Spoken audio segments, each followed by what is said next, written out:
Hello again. Well, it's welcome to day two. Ooh, I would have started earlier, or I'm most likely not gonna have anyone watching again, but I should at least be polite. Now that the head start. As said, I've started later today since yesterday I felt absolutely wasted afterwards. Means at most I can only have like 2 streams today. Oh, hey, select the game again. Ah! Sorry, just for a moment it looked like he was wearing a party hat. Doesn't he look like he's wearing a party hat? Somewhat.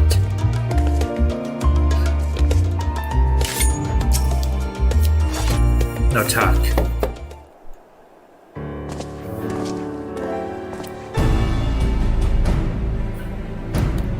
Blah blah blah blah blah blah blah blah.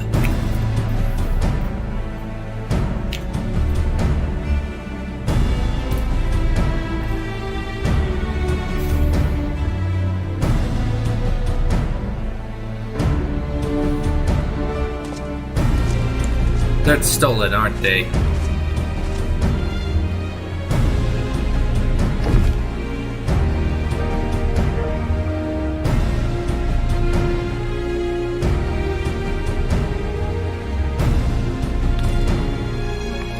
What is there? Oh, rocks.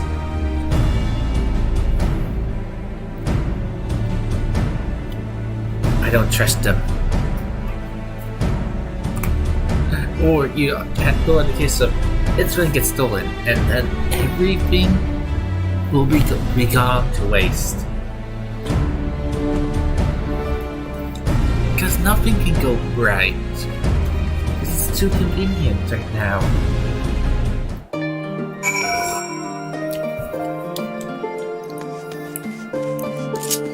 I guess I'll just go take the boat there, since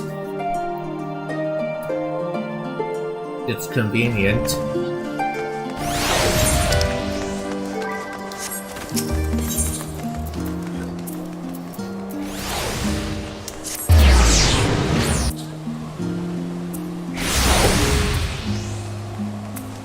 Wait, it's snowing?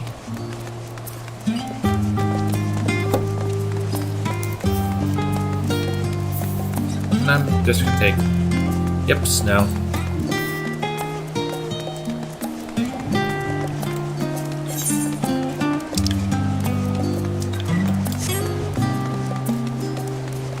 Hey, get me out of this place. I hate it. 300. Also, who's charging the guild for us teleporting?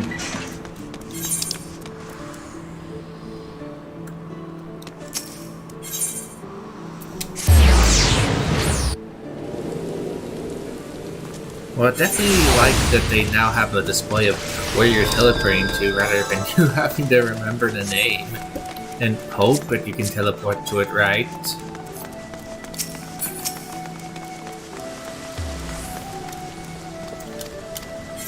Like, I have to check. Hey, is this the right place I'm warping to on the map?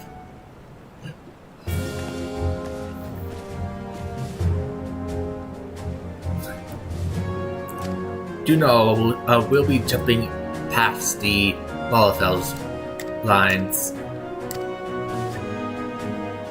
I said I do not like Lalafells.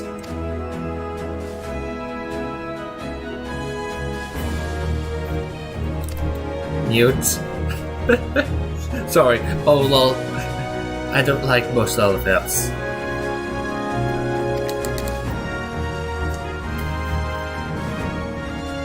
Looking at how they impacted the plot of this game, they've been nothing but trouble.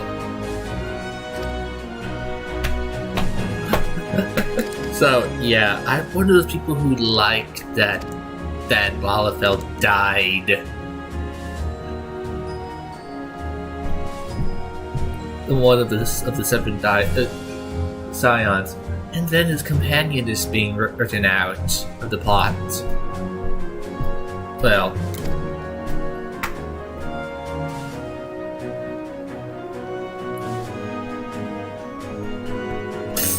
Of course, that's the question is, one. So I would like them. They could add Fox Girls to the game.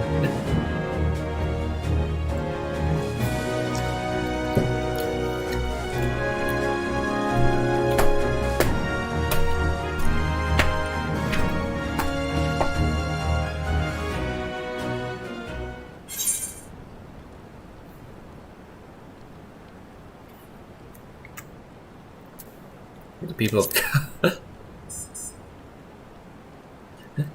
How was she older? What?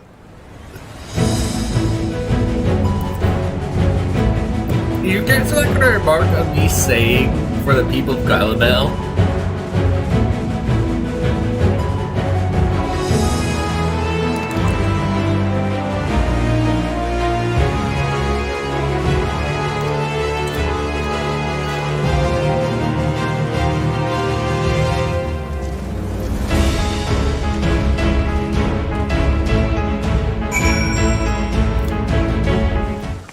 Ugh. Well, let me go.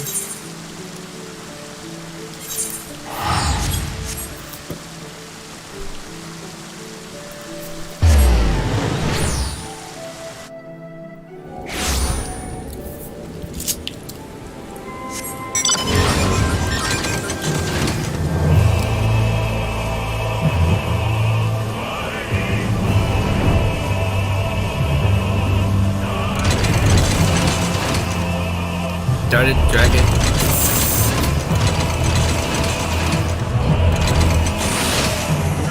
This place. Okay. Waves of people. Hello.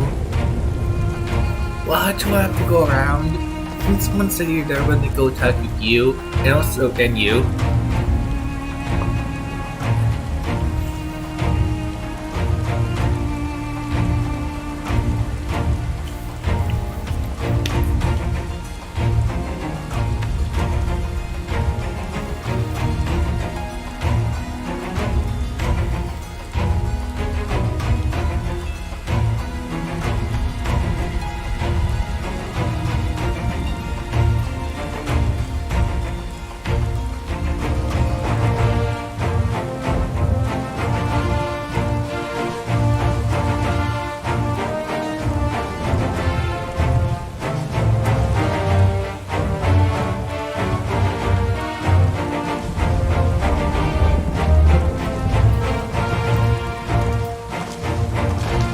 Oh, you're right. You. What's his name? The gold wolf guy.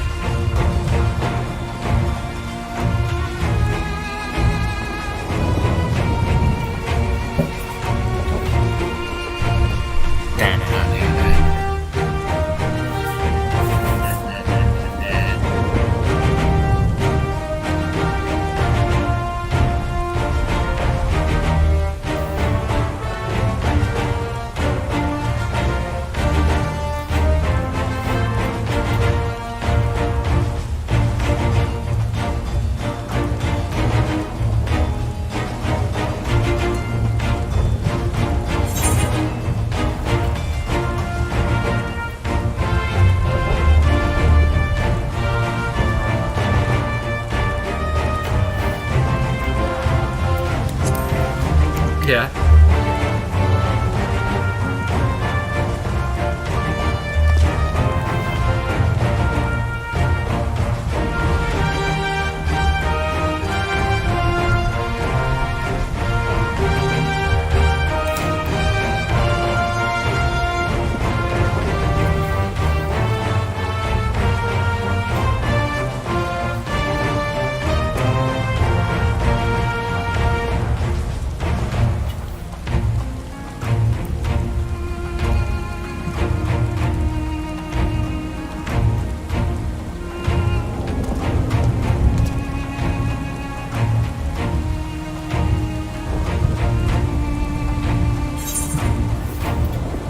Give me that worthless chest piece, which I'm not gonna wear.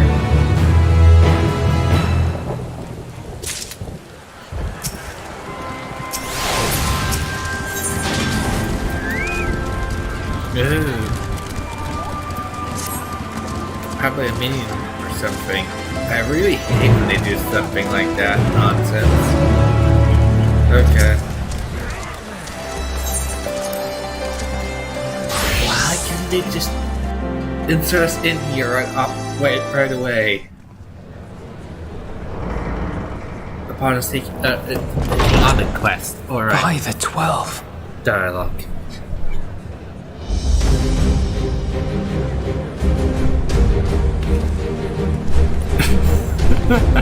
That guy looks very worried there. Glad you could join us. I hope you don't mind, but we went ahead and started without you. As you can imagine, our traveling companions were eager to become acquainted. 'Tis a rare thing indeed to see such a diverse and talented group of individuals assembled for a single purpose. Talented? We fight not only for the sake of Eorzea, but for the entire world, including the people of Garlemald. Much rides on the efforts of the Ilsabard contingent. Like idiots. Indeed, those which is cultists why there. I'm glad to find myself in the company of many trusted comrades, yourselves included. I don't trust you at all. I miss Faye. I have come at the behest of Lord Emmerich, who has honored me with the role of Ishgard's representative. And for the good of all nations, not least my former homeland, I am determined to see this mission through to its end. We have a hard road ahead of us, but walk it we shall, together.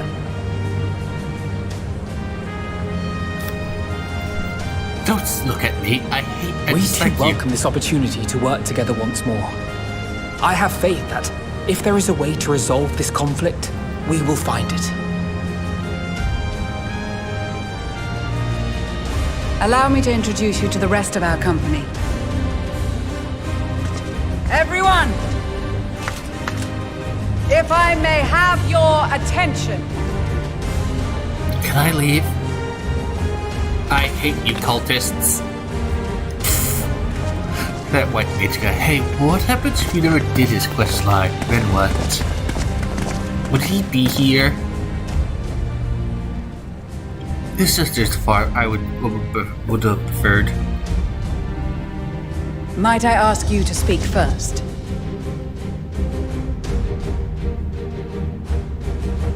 If I must, I am Arun Senna, spokesman for the Gridanian delegation, here on behalf of my esteemed sister, the Elder Seedseer.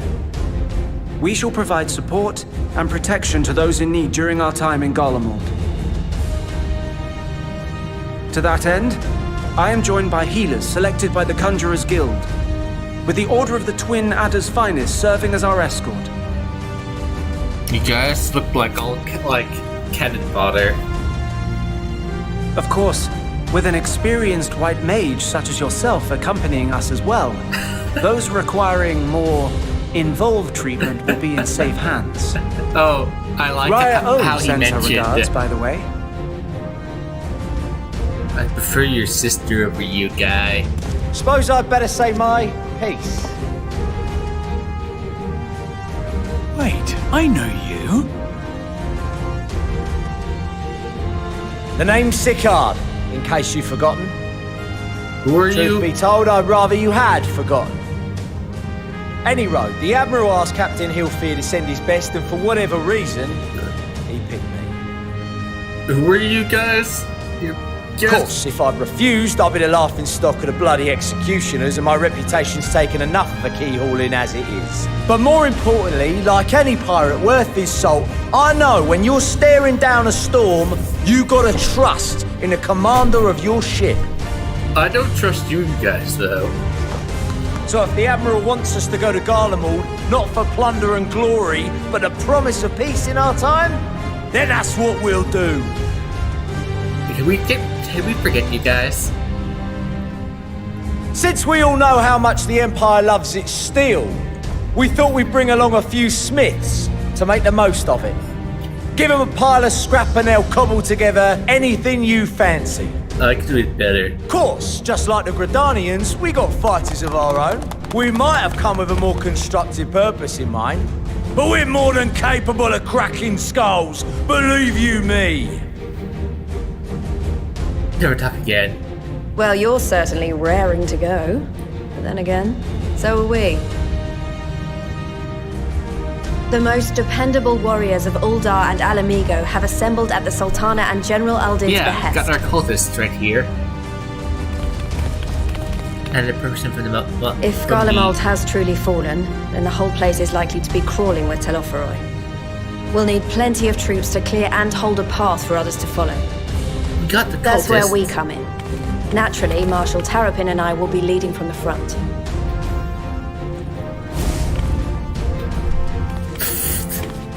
Yeah. It's been some time since I last saw you in your element on the battlefield. From what I've heard, you've become pretty fearsome yourself. Master Matoya, the avatar of destruction. Alpha, no! With comrades like these, I know we'll succeed, no matter what awaits us. And then we might finally get a chance to enjoy a good long rest. No. But until then, let's give it our all. I'd never believe it will ever be done. As for Ishgard, we Temple Knights have come in force to uphold our nation's commitment to the peace and welfare of our allies. Are you Bitter sure those cold guys, of like, Garlemald is a reliably formidable enemy beast in and of itself. stiff? Our experience fighting in ice and snow will prove invaluable in the days ahead. Right? Accordingly, I have been Those designated guys commander still of the look Ilzabad alive. contingent. I will do all in my power to provide you with the leadership and guidance you require. They're not blinking. The four high houses, House Hylinart foremost among them, have arranged for a host of machinists to join us on our mission. Their knowledge of Imperial Magitech is sure to be a great boon. They will address any problems of a technical nature, together with the smiths of Limpsa Lomitsa. I can probably do There is another awaiting introduction. Who are you? Lord Emanolane! Who? Ah, yes. Emanolane de Forton, at your service. Who are you? I forgot. Though, lest there be any misunderstanding, I should stress that I've not become a fearsome warrior while you were away. Rather, far from it, actually. My brother, in his infinite wisdom, decided this would be an excellent chance to make something of myself.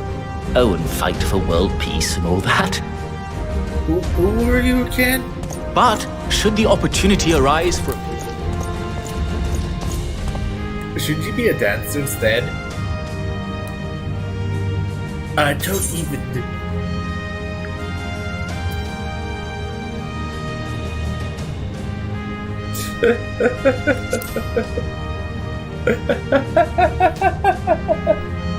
Yeah, sorry. Huzzah!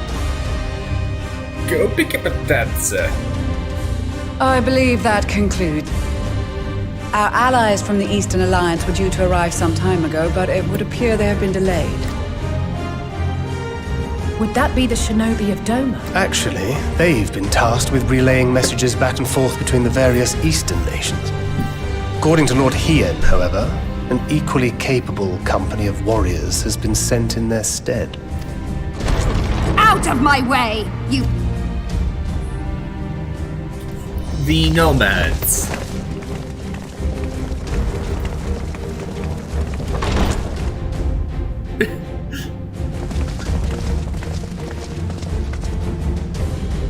Random money girl. Forgive us for coming late. We are the delegates of the Eastern Alliance. Wait, who was the cat guy? I don't Cyrano, remember him. and you've brought company. For battle and blood we come, as the steppe is sorely lacking in both. No towers befoul our lands, so we marched on those of Doma, only to find them beyond our reach. But now our thirst for slaughter will be slain. Sadu Hatun, no. We go to make peace with the Iron Men, not war. Warriors of the Steppe, we've heard many Okay, I'm kidding.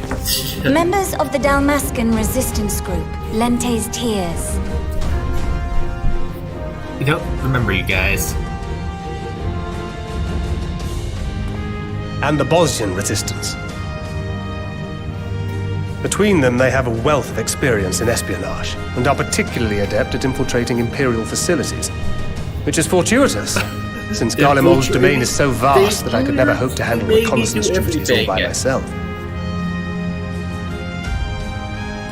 Dalmasca, Bosnia, Alamiga. All lands which have suffered the tyranny of the Empire. I would never presume to question your motives. Dalmasca? Nevertheless, I must reiterate that our goal is to aid the victims of the Telopharoi, common folk of Garlemald. And they are victims, make no mistake. Though I understand that many may struggle to see them as such.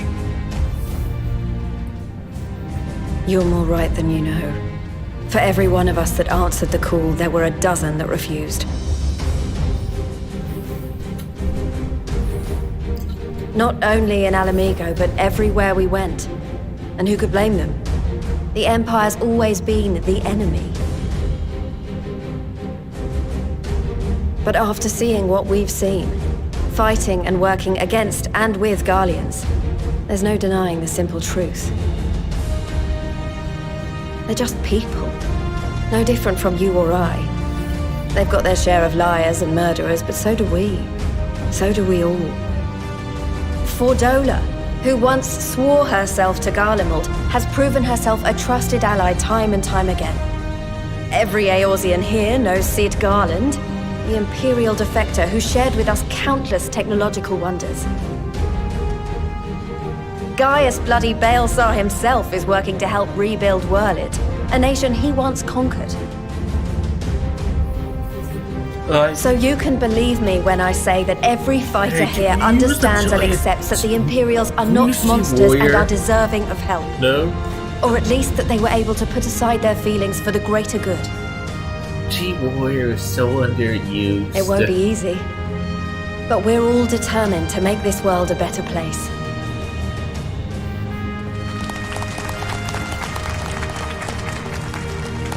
What lingering concerns I may have had were clearly unwarranted. I agree with everything you said wholeheartedly. Of course you do. Then we are in accord. Now, let us review our strategy. To reach the Garlean capital in northern Ilsabard, we must cross the central mountain range. Fortunately, Garlond Ironworks can provide aerial transport, sparing us this most treacherous part of our journey. We're gonna be shot down, aren't we? However, attempting to fly any closer to Garlemald would attract the attention of the Telopharoi. As they appear to have seized control of the majority of the Imperial military, we must assume that includes its fleet. In addition, Garlemald possesses devices that can interfere with airship navigational systems, further discouraging an airborne approach. Given the circumstances, the closest we dare deploy our contingent is an area between the range and the capital, the Magna Glaciers. From there, we must travel the rest of the way on foot. We will also need to bring the airships with us to ensure we can withdraw with haste. Although much of the terrain will be blanketed in snow, we should be able to make use of local roads and shipping facilities. The vast ice field will afford us an unobstructed view of the surrounding area.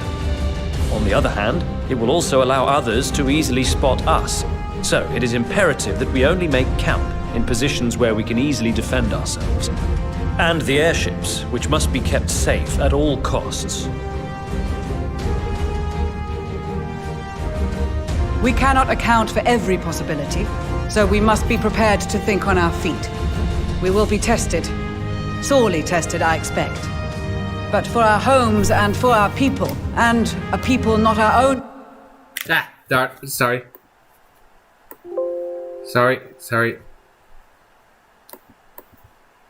No turning back. Misclicked.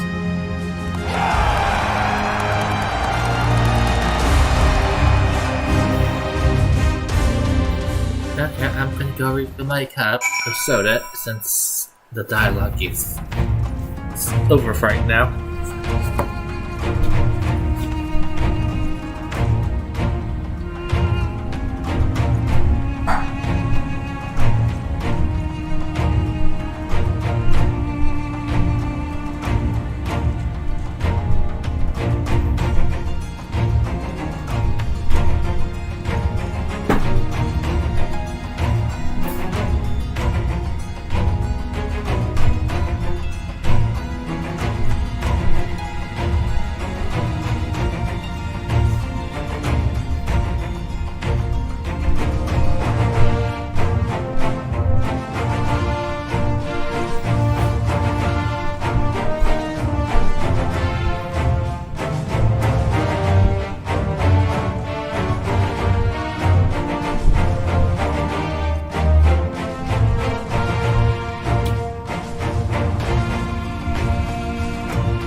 sorry, people who watch this recording in the future, that you had to watch me sit here.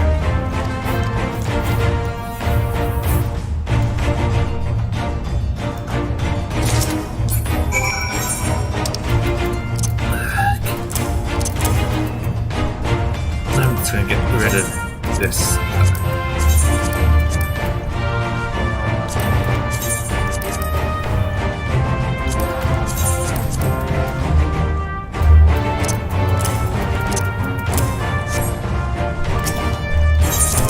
Here, have garbage.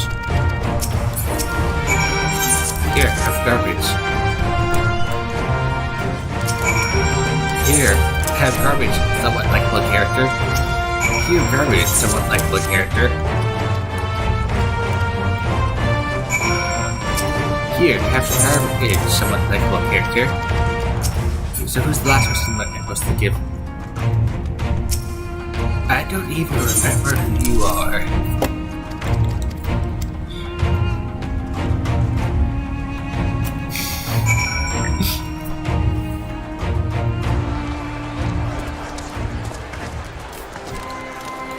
Now give us whatever trash you're going to give me.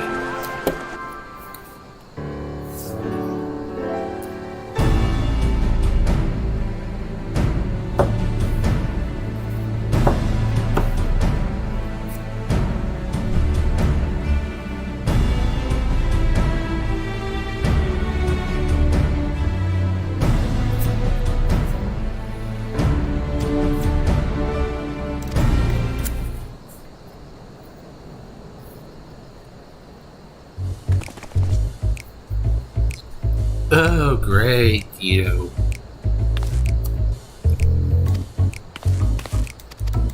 Blah, blah, blah, blah, blah, blah. Great, you're going to come. Worthless.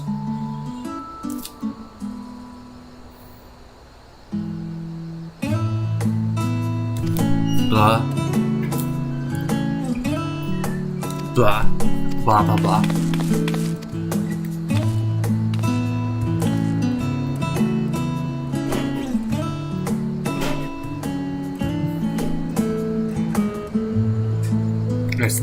Notice that this. I noticed this thing here seems to be now the companion music.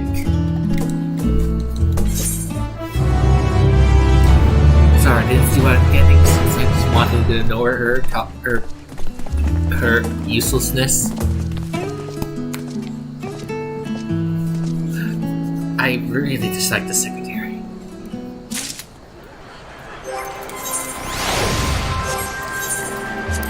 What was that?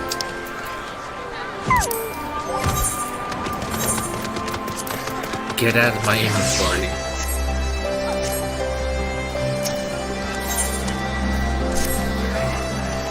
$2 now, then?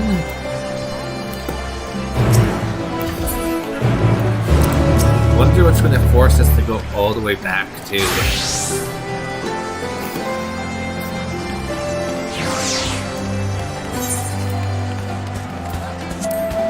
I wonder what's going to force us to go back to either I'm just going to call it Arabia or the Scholar Land. We can get rid of the clouds now there, since I really hate these clouds.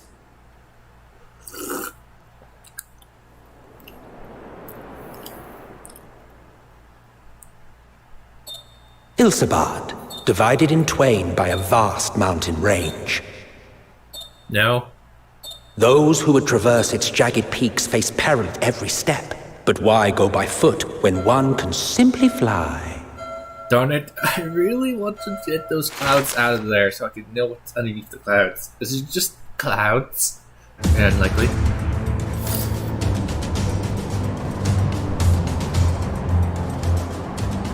On the outskirts of the Imperial capital, in the frozen wastes of the Magna Glacius,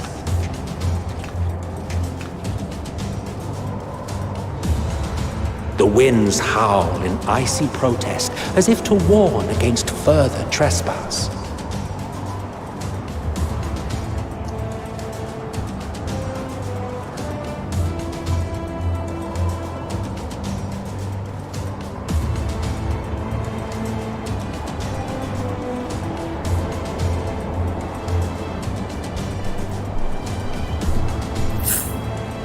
I see your new outfit now. We've received word from Thancred's reconnaissance party.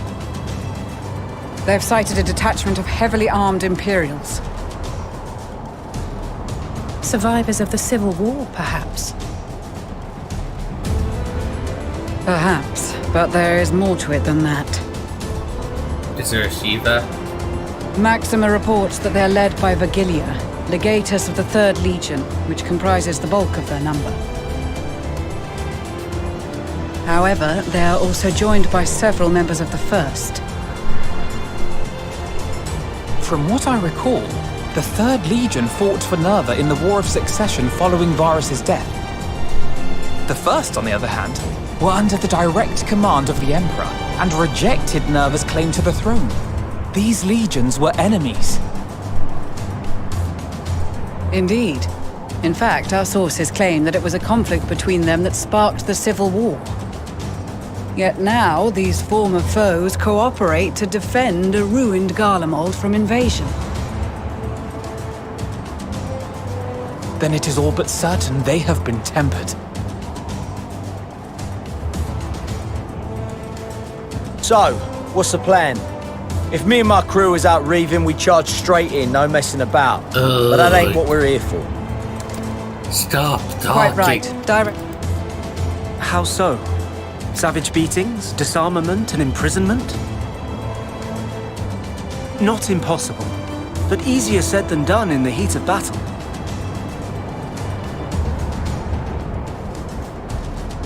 Having observed the opposition, I imagine Thancred had something to suggest? He did.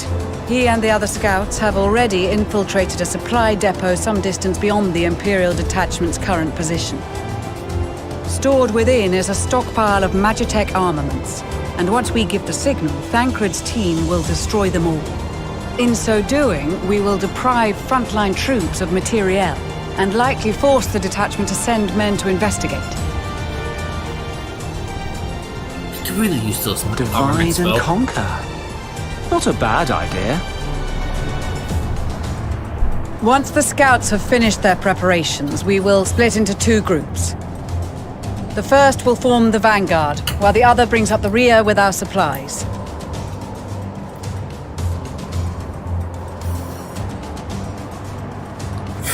The people from the... As for the Scions, There's no I math ask not that you working. lend your assistance where you deem it needed most.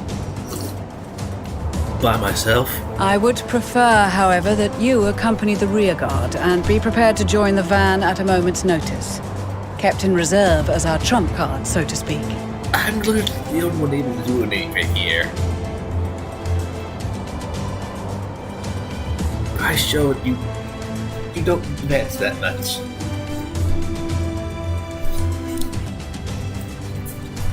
How can I get? You guys seem to be more of emotional support, just support.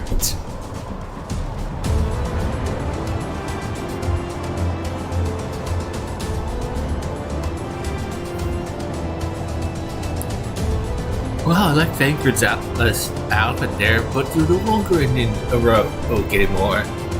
So it's not. So it's, I would say. Your proposal was well received. More specifically, they asked that we destroy the Imperial's toys in as spectacular a fashion as possible.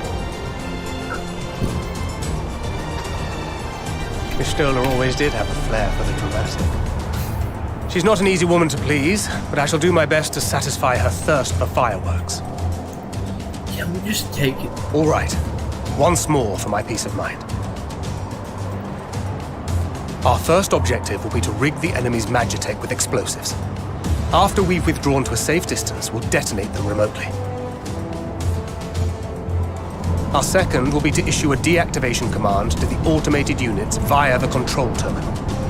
If our calculations are correct, this signal should reach those deployed on the front line, giving our friends a much-needed upper hand. The blizzard will help us stay hidden, so let's aim to get in and out before it passes. Trust in the plan, and we should all live to see tomorrow. I don't trust the plan.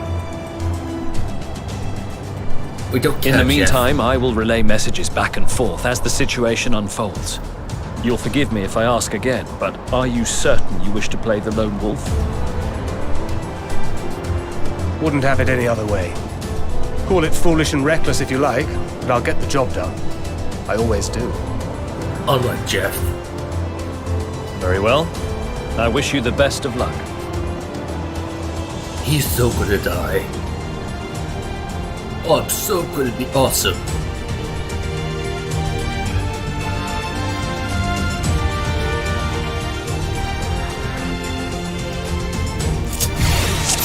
Nope, blank credit it is.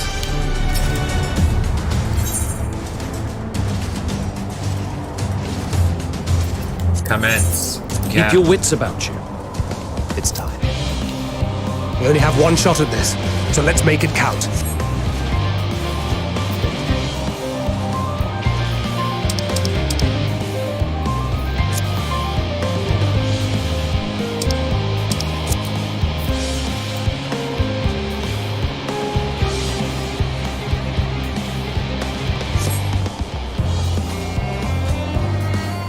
Looks like I have to fight. Okay.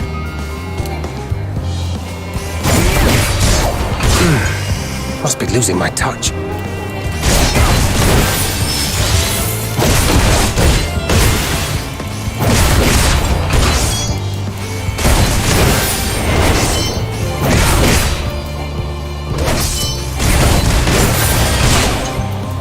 And look, we can't see this too.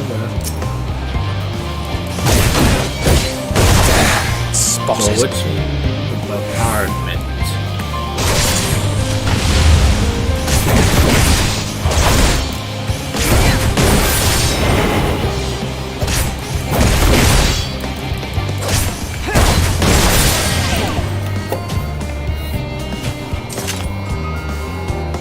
Let's see. Pieces guard dog. Visibility. Okay, very good.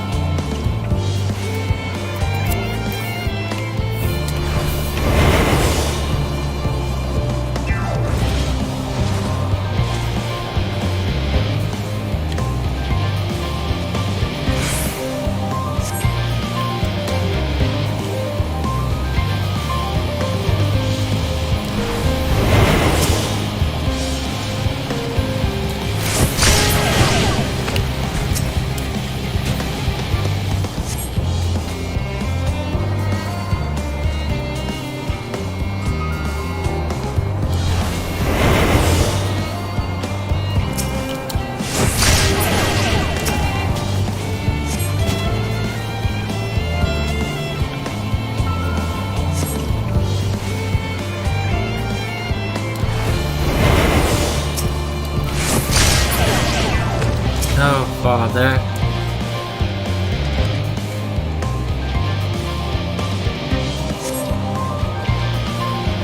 Okay, so I killed those two people for no reason then. Move it on the gate.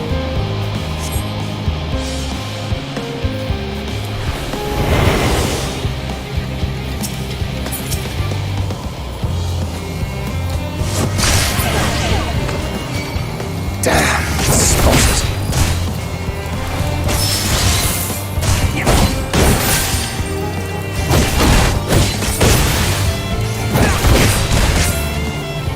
That's not.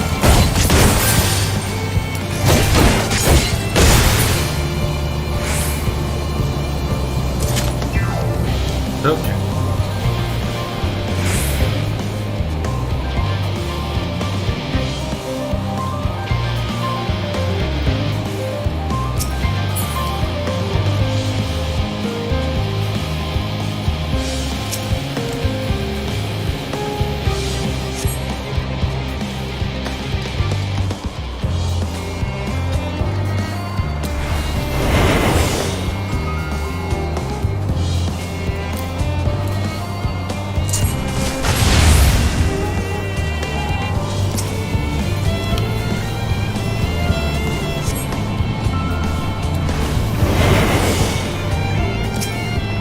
Can this even work with machines? No. 7 hells.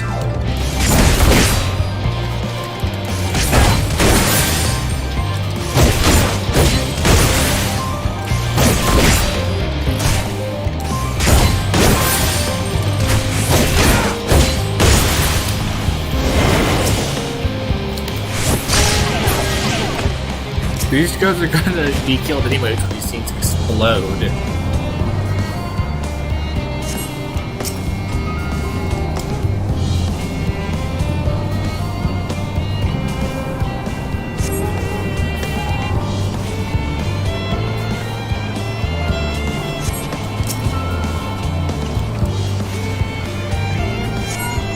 This is Thancred. The explosives are in place. Very good.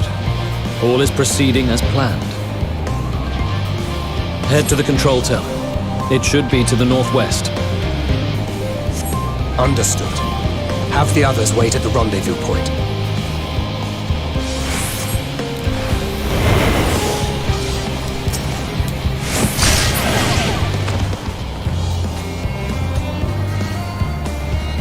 Oh, I see. Oh, awareness gauge. I just know this right there.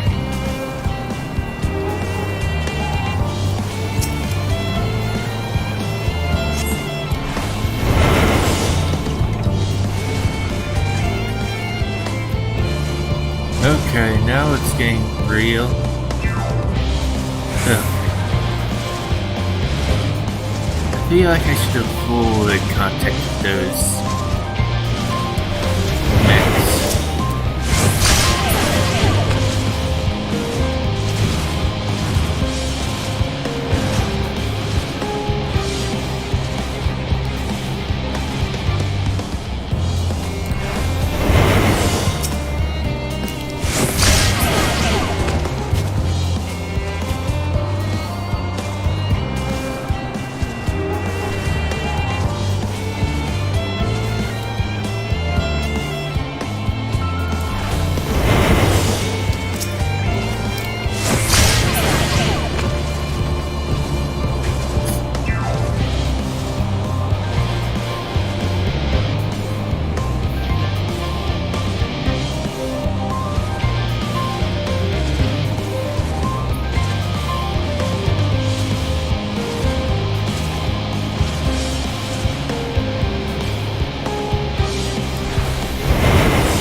But the other one's right there.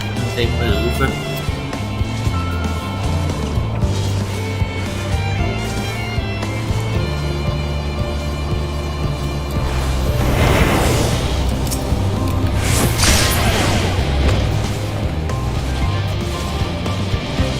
Okay. They got the next guard next.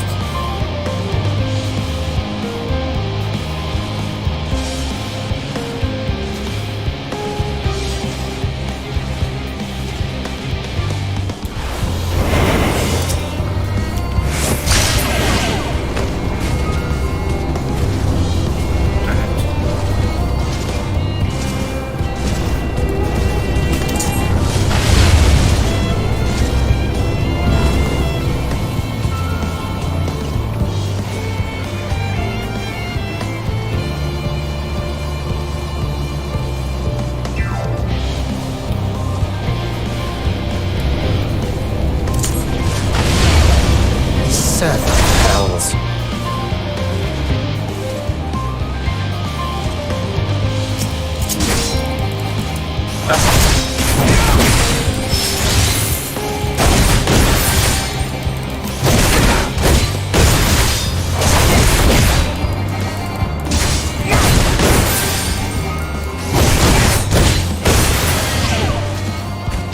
I'll see if I can do it in one go. If not, then I cannot.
So what now? Exactly. Alright, you leave.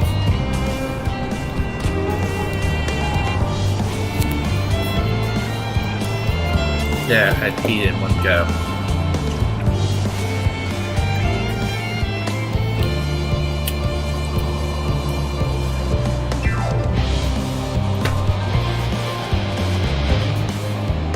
You are returned, and none the worse for wear, to my considerable relief. What news from our comrades? They stand at the ready. Excellent. Then let the fireworks begin.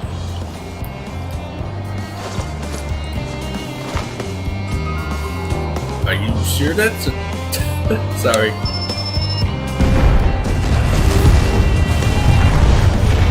These fireworks are horrid. Fagrid, do better.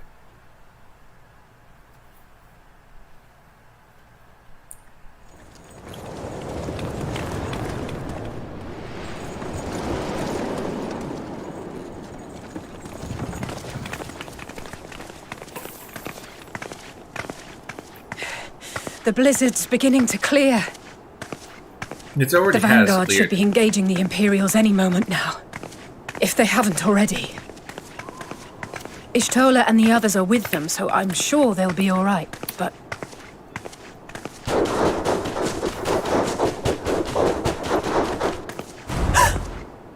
Doggies. Wait!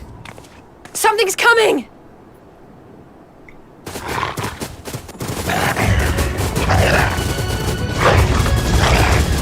Oi, oi! Looks like we ain't the only ones who sent out scouts. Keep them away from the carriages! We lose those, and we're as good as dead!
A brief respite, but stay alert.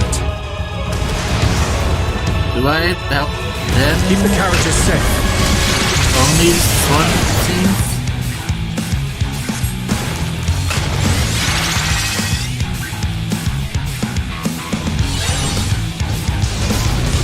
What impeccable timing! Fear not, friends! Yep. Ishgard is here! Yep, now it's right. We're here.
Other carriages are still in danger. Go on ahead.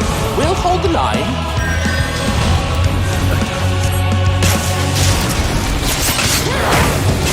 We're the only ones still struggling. Time we put our backs into it then.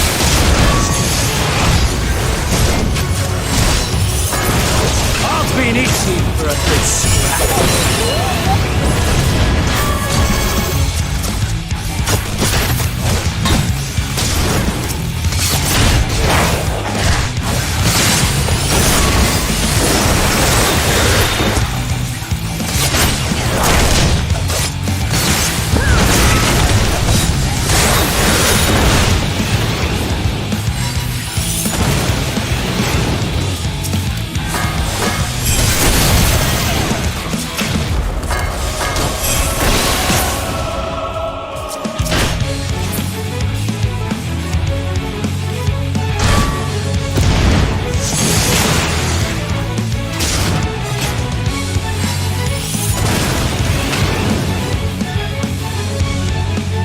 All the way to the back, I'm guessing.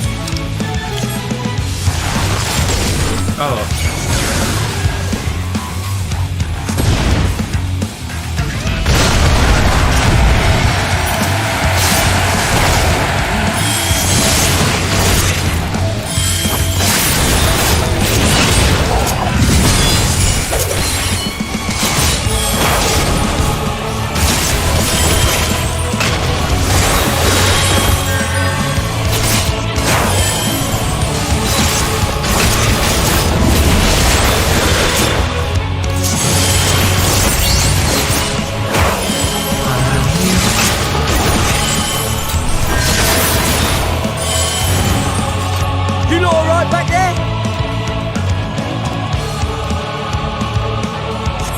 We're fine, and ready for more.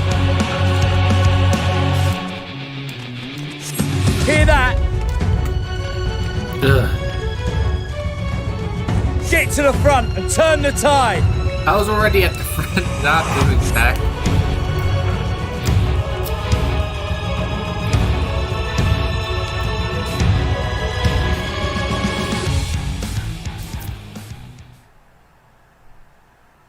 Meanwhile,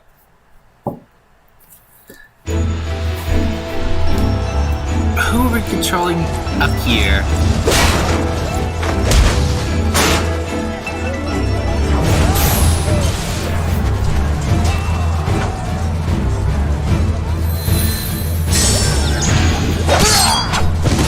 Dead.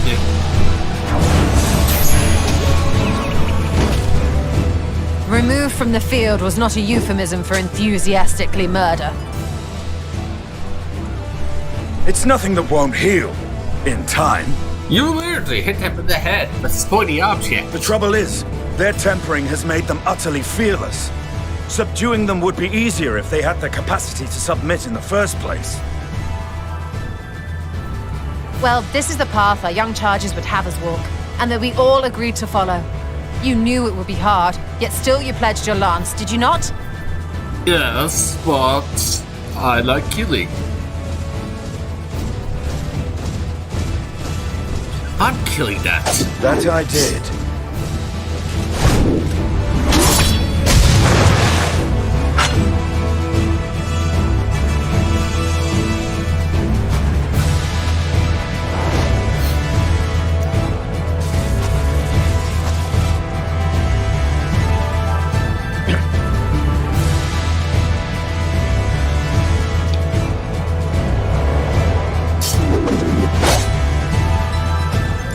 That's Vigilia. Damn it. I need to help the others take her down.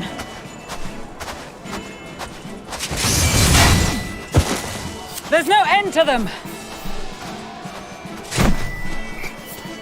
Don't worry, I'm here to do stuff again since you guys are so hopeless. I was wondering when you'd turn up.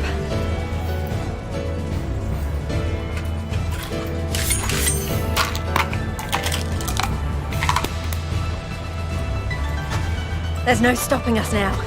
Come on, let's show them what we're made of.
Kneel before the sun!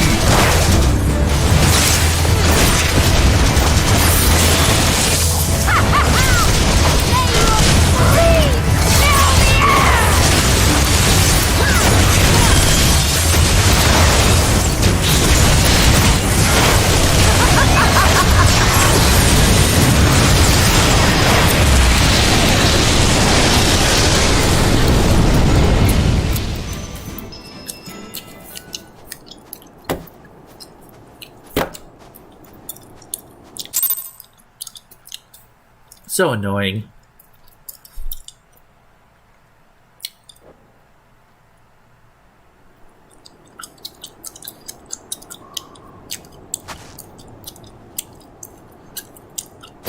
A worthy adversary! I'm not good at Betty Rest! Recover! Reclaim yourself! Then we will fight again! To the death! Sadu Hatun! I wanted a hug. That was the last of them. Now where's someone Day is sniping ours, her? thanks to your timely arrival. What of the supply caravan? They're dead.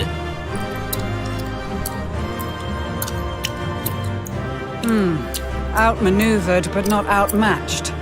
Good. Let us take the Imperials into custody and rejoin our comrades. And soon we shall arrive at the capital.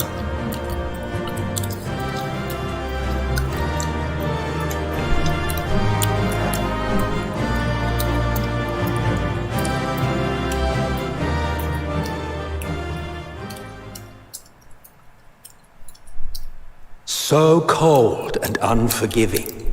Thus spoke Emperor Solus as he gazed upon his barren domain.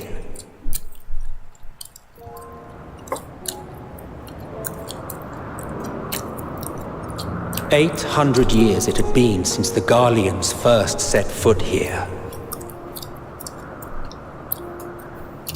Bested by the Kovosi after centuries of war and driven from fertile southern pastures into the blasted northern wastes.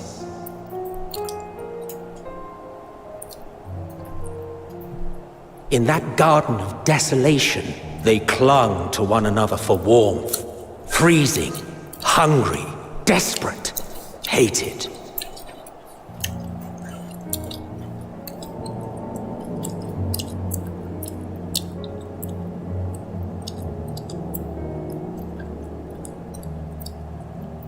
The chosen forsaken.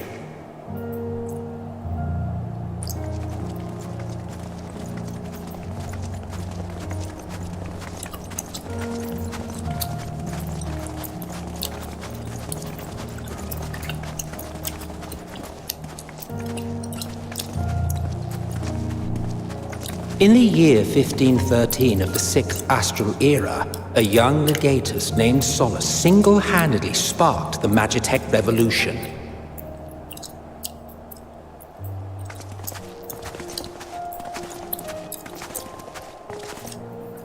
How did he conceive the machina that feed on ceruleum? Once a common, soft-spoken soldier, how had he so quickly ascended through the ranks? Like so many others, those who knew the truth are gone. Taking in the capital with his eyes for the first time, I recall thinking to myself, far colder on the earth than in the heavens. Yes, far colder indeed. Bitterly so.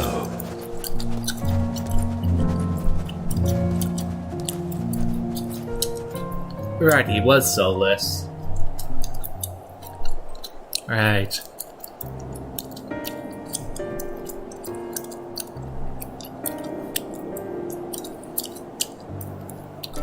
Not so much as a whisper. The roads leading beyond the city walls would have been used less in recent years. Nevertheless, this was one of the most important gateways into the capital. A buzz day and night with activity, aye. Merchants passing through the checkpoint, many of them stopping at the local hostelries. Surely they cannot all have been tempered. We can consider the question after we have made camp. If we spend any longer outside, we may well freeze to death where we stand. The tempered Imperials, too.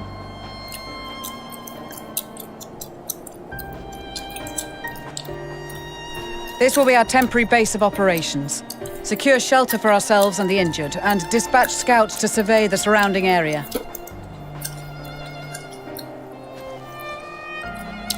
If we're planning on staying here a while, we ought to give this place a proper name.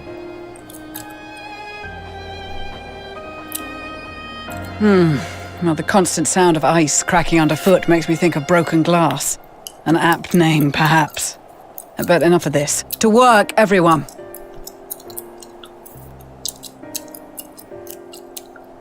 Camp Broken Glass.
Yep, Rose right, Camp Broken Glass.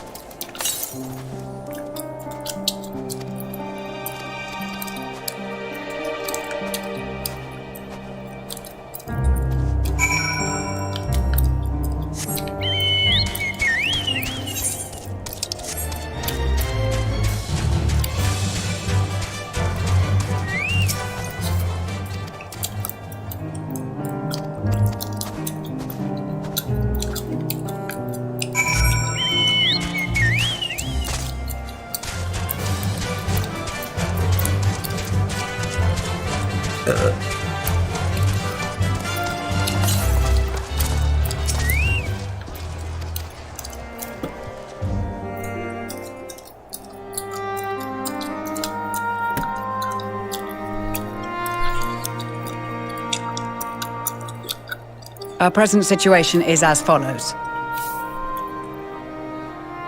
Efforts to aid the people of Garlemald have begun in earnest. Moreover, having entered into the capital, the Imperial Palace is within our reach. But before we proceed further, we must learn what has befallen this city. For therein lies the key to understanding and combating the Telophoroid's designs.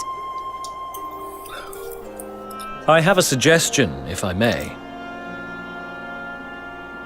Several of the Imperial soldiers we captured on the Magna Glaciers are members of the Populares and acquaintances of mine. Once we have cured them of their tempering, they should be able to give a reliable account of the events leading to the capital's downfall. A promising idea. I will assist the healers and their ministrations. Of course, I will require a proxy of my own, assuming you can spare one. Would you like a hand? No, I am sure we will manage. Better that you take my place in the field. The noxious ether of this place disagrees with me, and as I shall need to draw on my own for the treatment, 'twill be prudent for me to remain within the camp. This talk of curing the tempered is all well and good, but I reckon the cold is a more pressing concern. All the houses round here are fitted with ceruleum heaters that could keep us warm and toasty. Problem is, the machines seem to have given up the ghost, and if we keep sitting around, freezing our asses off, we'll be next. My smiths reckon that with the right parts, they can have them working again, but it won't be easy. Understood. The machinist will assist them in the repairs.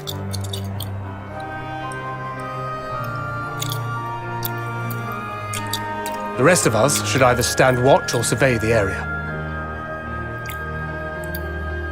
We've made our presence known to the Telophroi. They will be searching for us, if they have not already ascertained our position. That we have seen no sign of them since the battle suggests they have yet to do so. However, I suspect they may be biding their time. Or perhaps we are beneath their notice.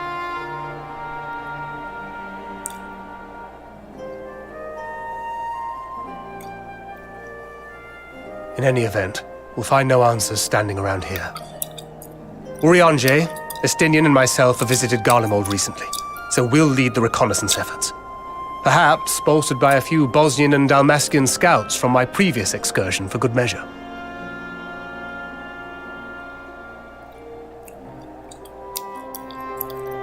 Don't forget about us Alamegans. We have experienced scouts of our own. Well now, this is turning out to be a rather sizable team. With such numbers, we should be able to cover a wide area with relative ease, including that surrounding the Imperial Palace. How about you, Graha? I have a feeling we'll find a use or two for that vanishing spell of yours.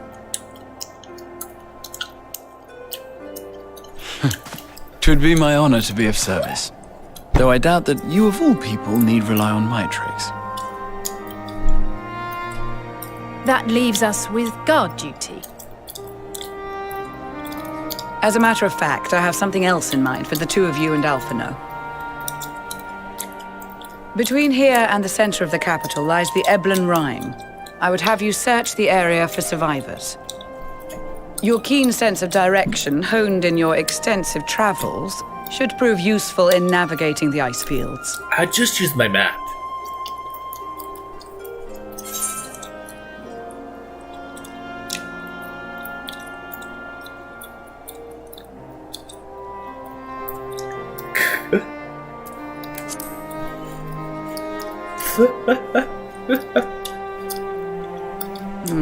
As ever, you do not want for enthusiasm. But given your experience traipsing about through Kurthus, I should be surprised if you let a little inclement weather dampen your redoubtable spirits. I do hate weather. And even if that were the case, the promise of hot soup upon your return would surely spur you to action. No, it will not. No, it doesn't. You all have your duties. Let us make haste. May the Fury bless and keep you.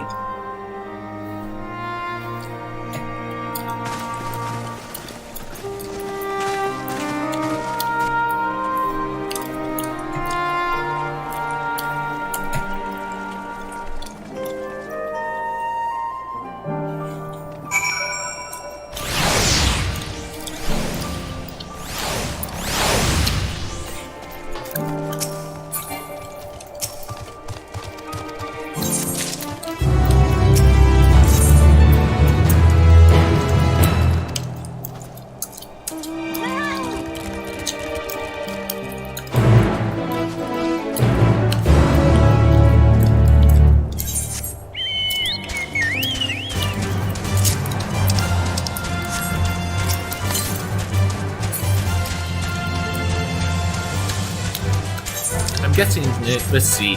Guessing the foe must be up there. That thing.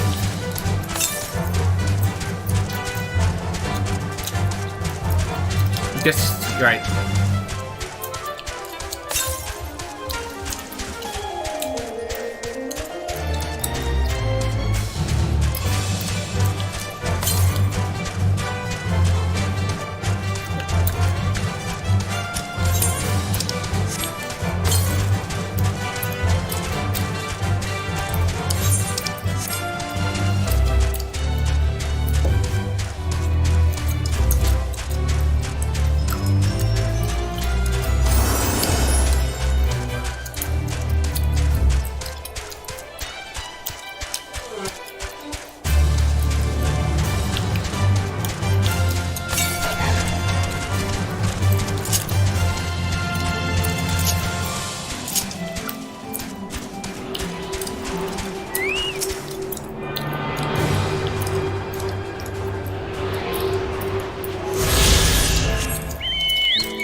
I'm way too far away from that.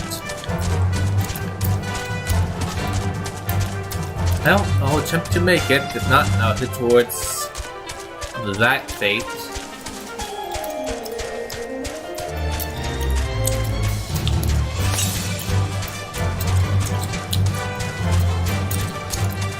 Heading towards that fate. Someone activated it.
This is supposed to be a nod towards Brian.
Let's see if I can make it up there. Let's see.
Run to the west, okay?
Good.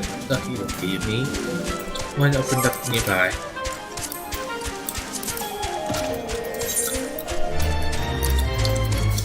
And like 3 more currents I need to bind.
Oh, did I forget to feed my...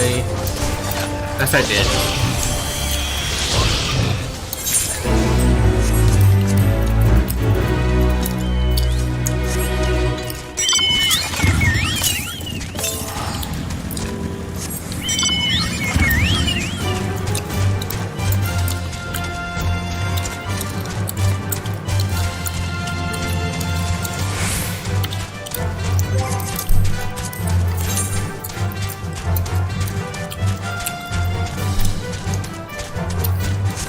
3 more fates and then I can get the stuff.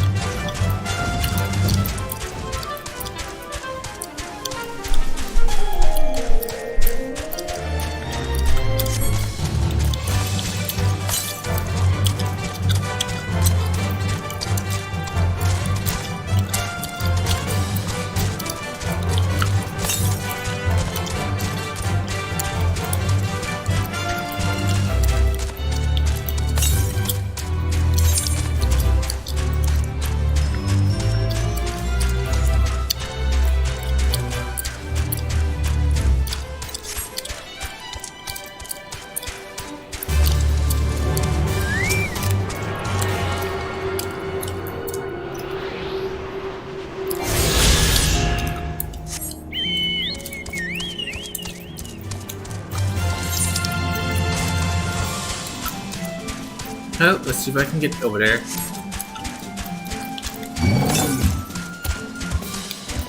Looks like we're going that direction anyways.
Guy over there.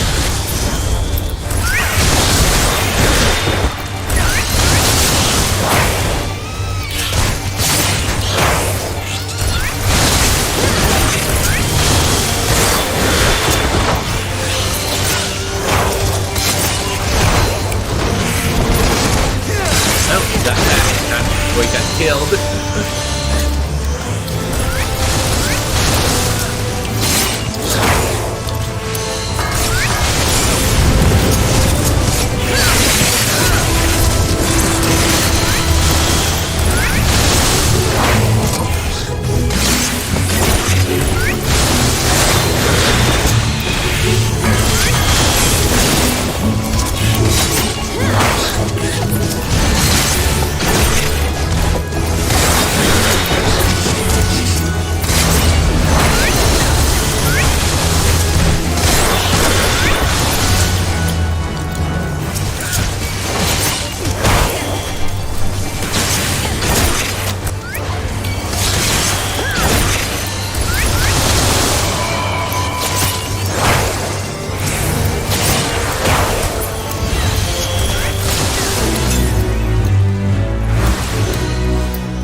Oh great, it means I have to get on top of it from all the way back there.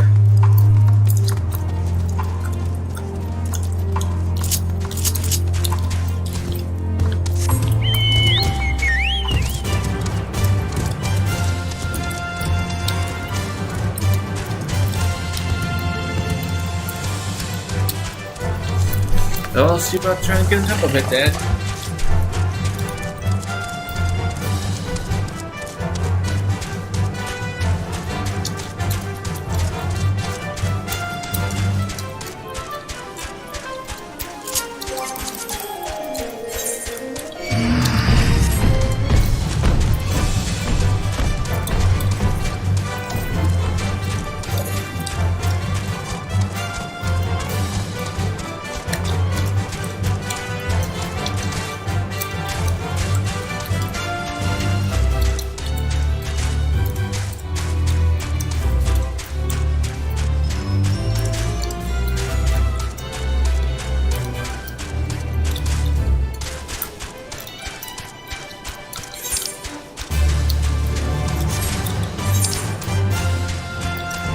Just go north then.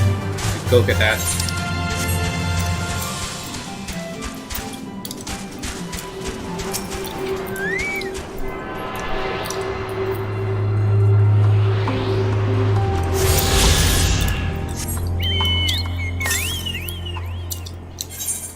Southwest. Okay, I'll go up there to activate that thing, whatever.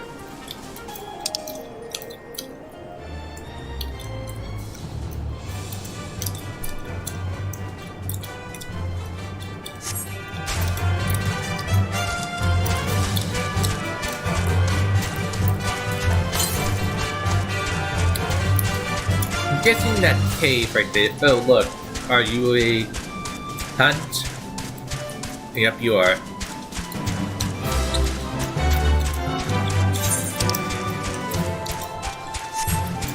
That was easy. I didn't even have to go into a cave.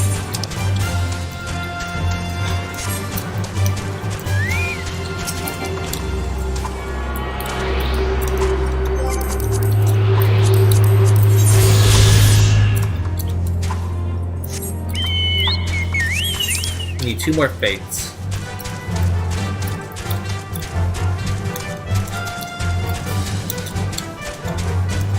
Oh, I'll go to that town up there.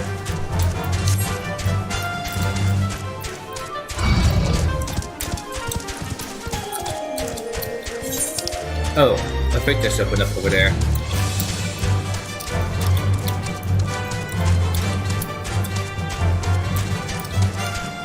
And over there.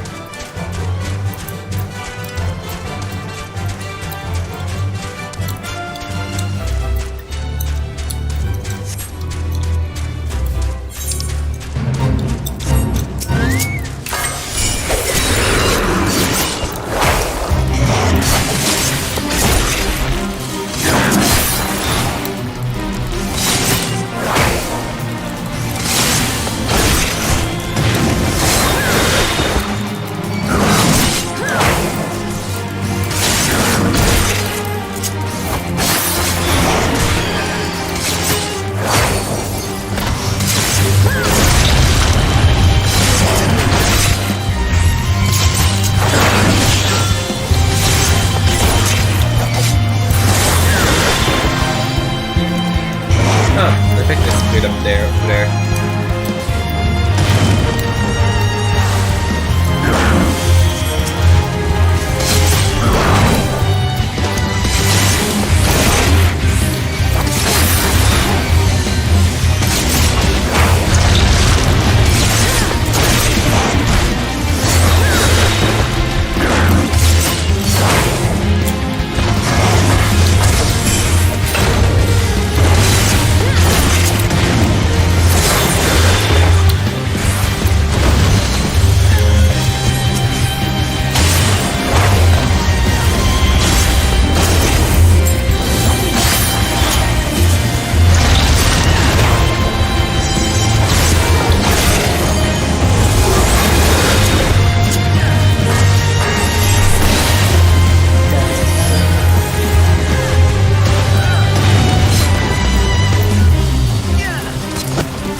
I'm trying to multitask on my 2 laptops.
guessing they're going to the same place I'm going to.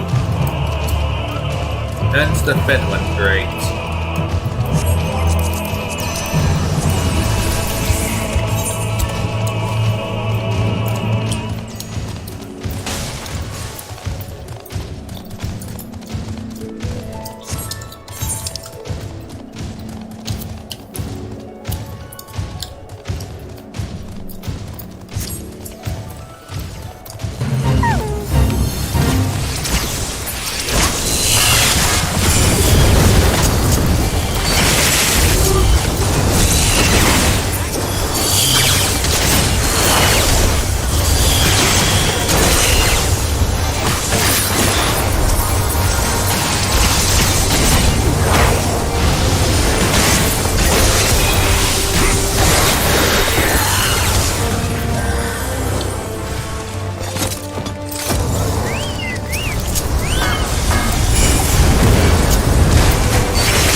Ah, darn it.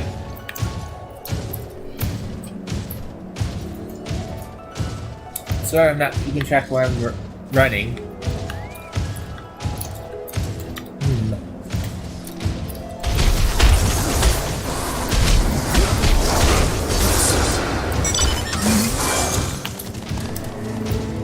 Underground?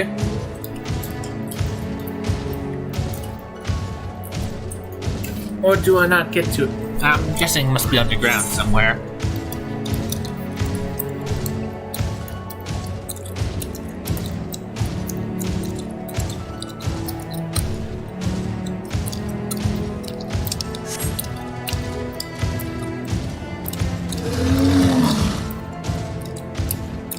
Hello.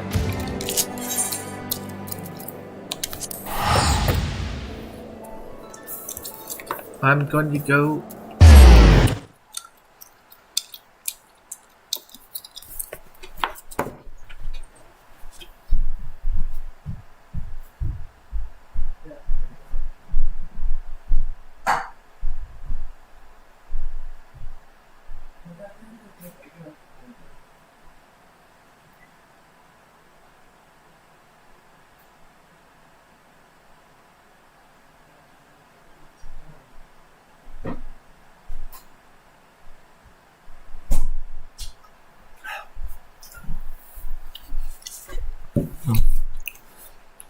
Da da da da da da da da da da da.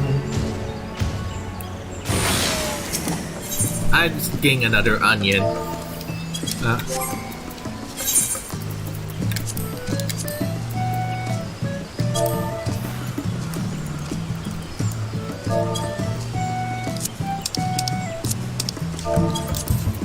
FC chat.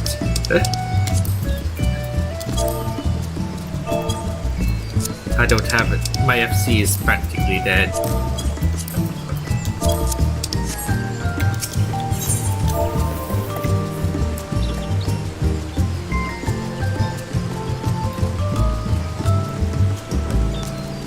That should be enough letters. Did I misspell it? Oh, yes I did. Really?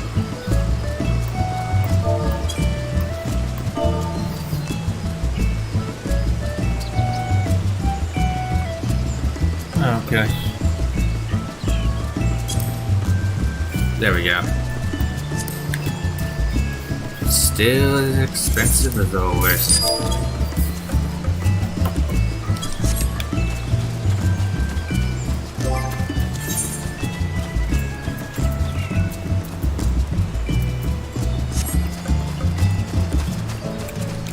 Yes, this is my disappointing stables.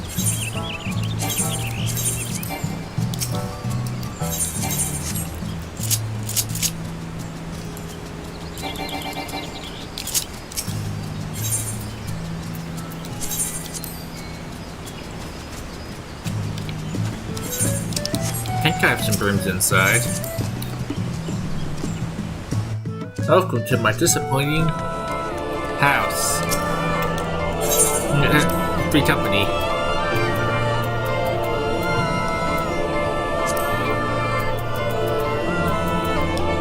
No, not that. I guess I don't have any brooms. But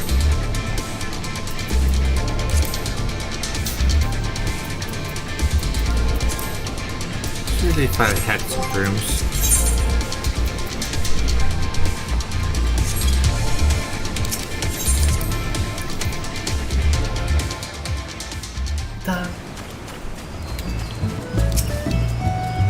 No, well.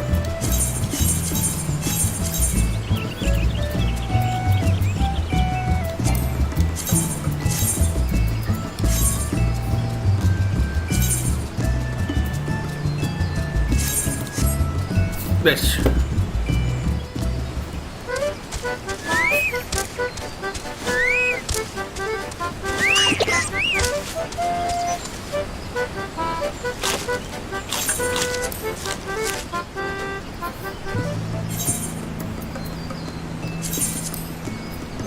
There we go.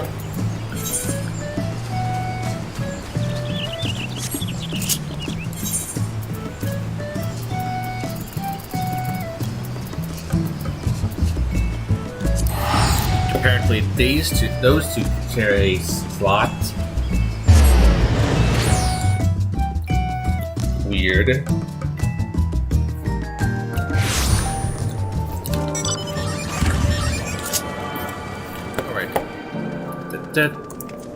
And recording.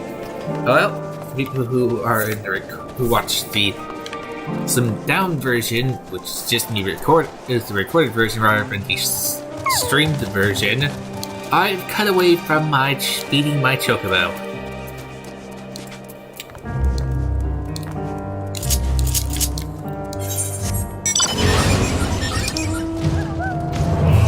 Alright, I should be.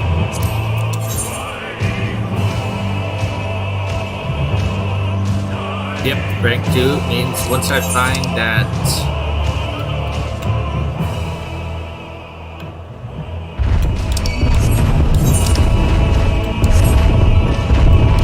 I don't want to play with you.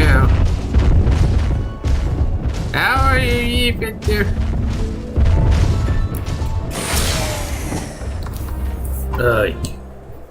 Hello, useless.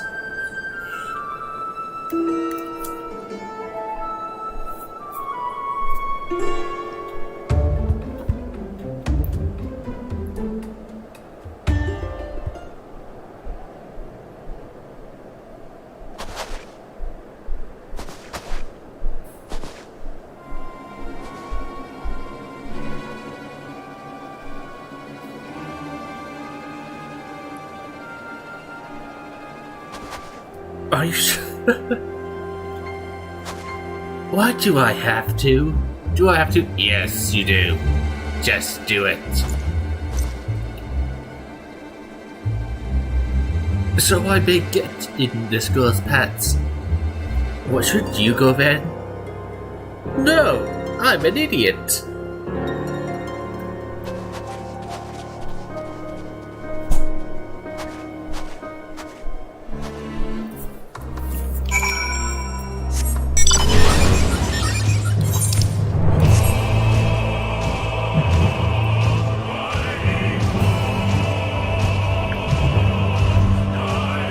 This thing does not leave footprints.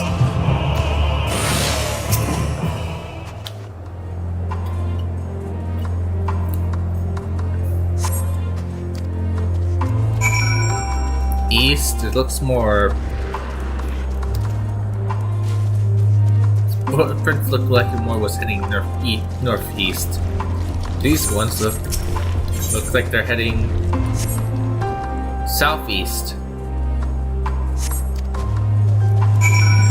These ones look really building. I literally see them right there.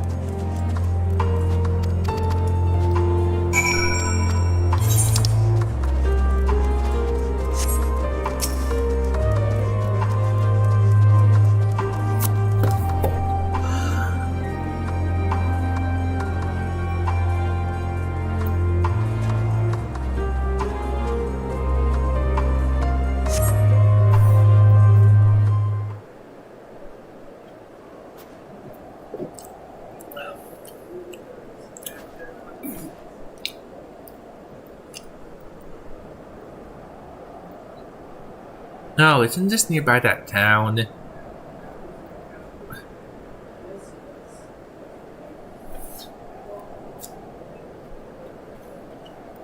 I can always just go invisible. No, that wouldn't work because.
Well, I failed there.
looks like we're heading towards that town, I'm guessing.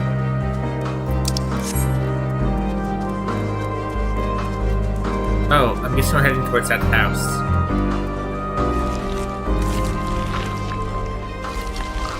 This should be far enough.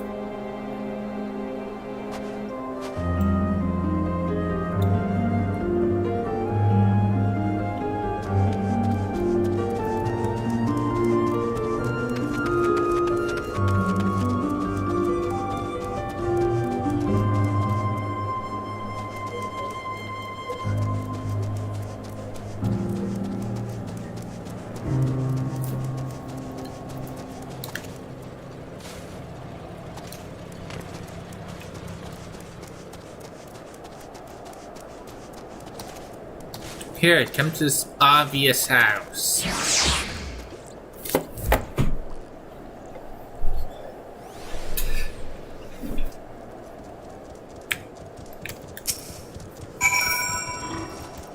Okay, I'm not going to be paying attention if there's no dialogue.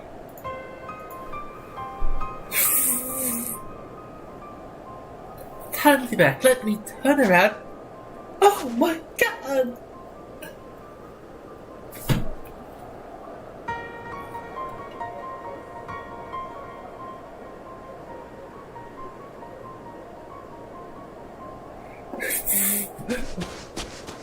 Who are you?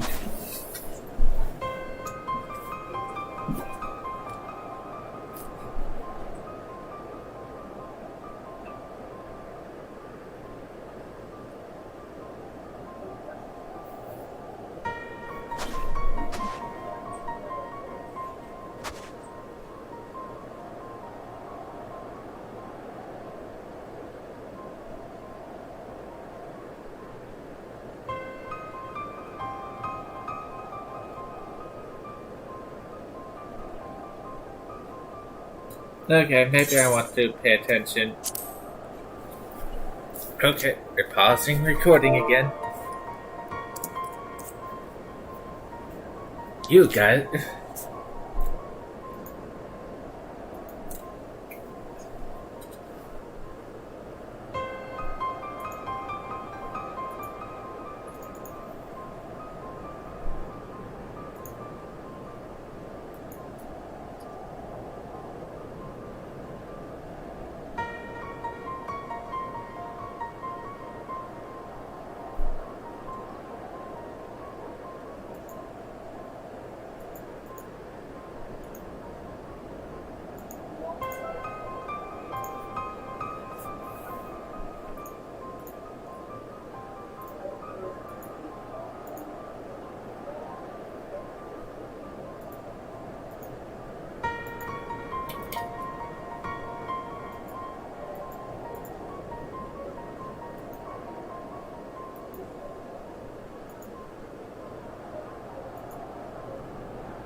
Good.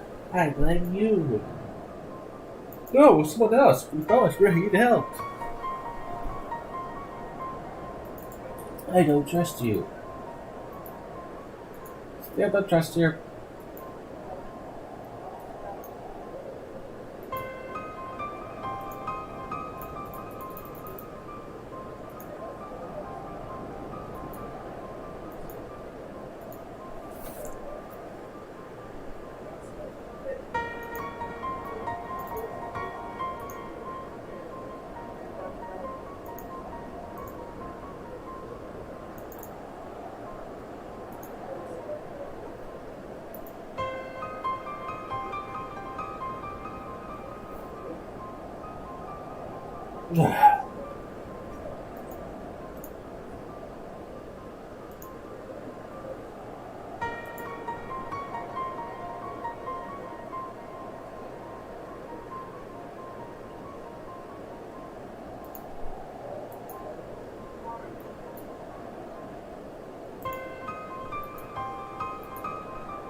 Could be back over there soon.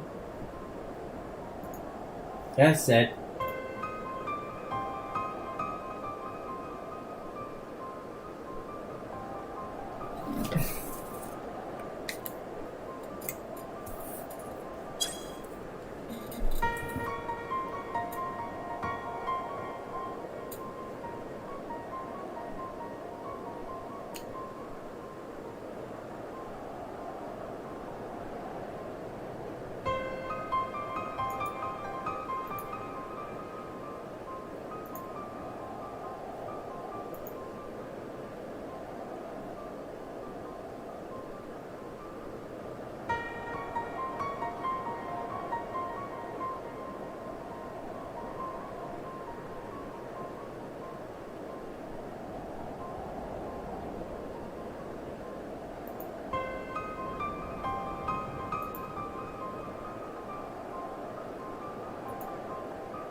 okay.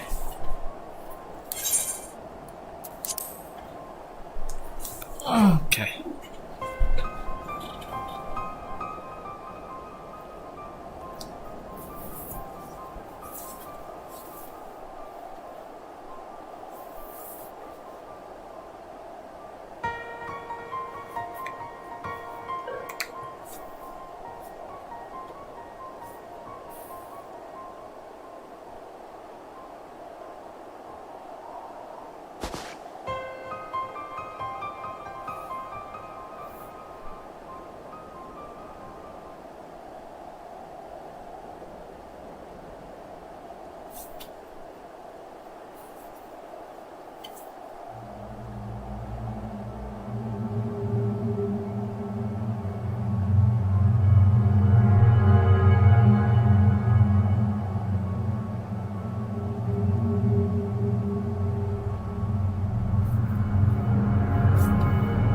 Yes, Anima is somewhere here.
I take offense to that.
Silly question.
Blood trail.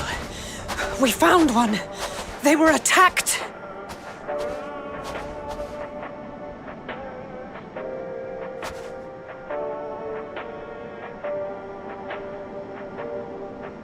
No.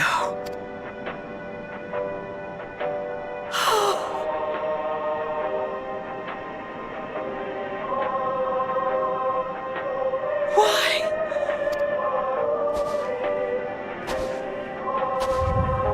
Safer to brave the wilds than trust in our magic.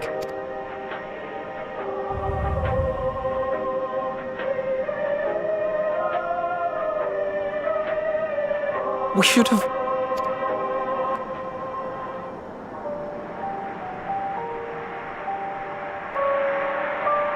We can't leave them like this. What if we're only making it worse? Maybe we don't belong here, but neither do they.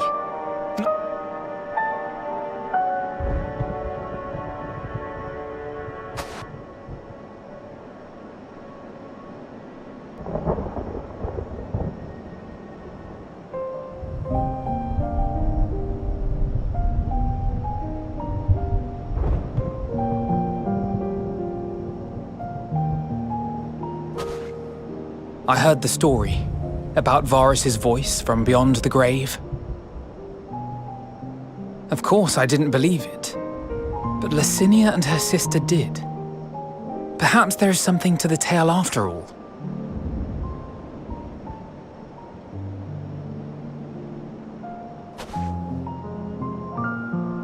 I want to understand, so I'm going to borrow this for a while, if that's all right. You had every reason not to trust us. We came as trespassers, invaders. But I pray that in time, we will be more than that to you. That we will find a way to help your loved ones. And see that no more children are left to freeze alone in the snow.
Thank you for your report.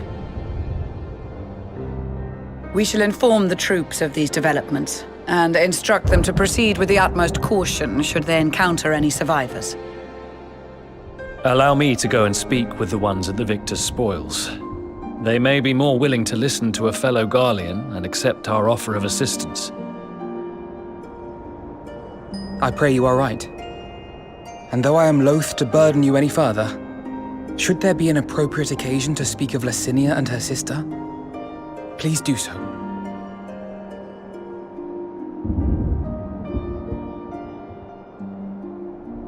I am sorry to have put you through this. My distress is nothing compared to their suffering.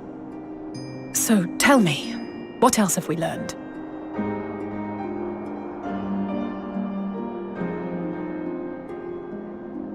As you may have already heard, we have succeeded in curing the members of the Popularis, Maxima identified.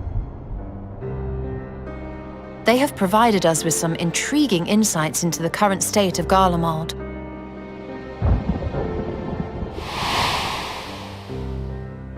The assassination of Emperor Varus was the catalyst for the civil war. Nerva declared his claim to the throne, and his opponents refused to recognize it. Fighting broke out in the capital, where Nerva's 3rd Legion clashed with the 1st, who remained loyal to Varus even after his death. Of course, even Imperial warmongers would balk at the idea of turning their shining city into a battleground. Like burning down the wood to spite the wasps. Neither side would be so mad.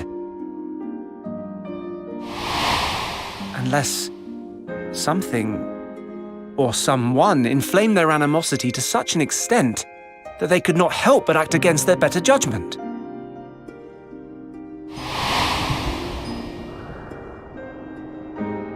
It brings to mind events of the Gimlet Dark, does it not? The Emperor's sudden withdrawal from the front lines, specifically. Nerva and his father, Titus, Varus's then political rival, took advantage of rumors that Crown Prince Xenos had been possessed by a demon. Elidibus, what better way to disparage your enemies than with the truth, or a close enough approximation? Indeed. But before their accusations could be substantiated, many of Titus's followers were silenced. While some were merely stripped of their status, others died under curious circumstances. One after another, suddenly and suspiciously. Again, Elidibus. Like as not, he had a hand in it. No evidence was found to implicate Varus, certainly. Nevertheless, Titus, Nerva, and the 3rd Legion would have judged it a brazen attempt by the Emperor to rid himself of his political enemies. And then, in the midst of this growing turmoil, Varus Sosgalvis is murdered.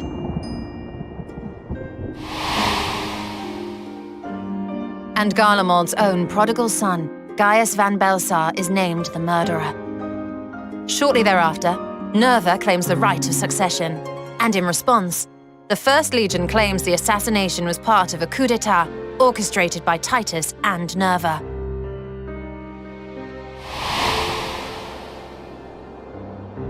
So no one is at fault, and everyone else is to blame. I should add that both parties received substantial financial backing, presumably to provide them with the means and encouragement to pursue a swift victory, and that these contributions came from the self-same benefactor. I'd heard House Brutus had been filling the 3rd Legion's coffers, but the 1st as well.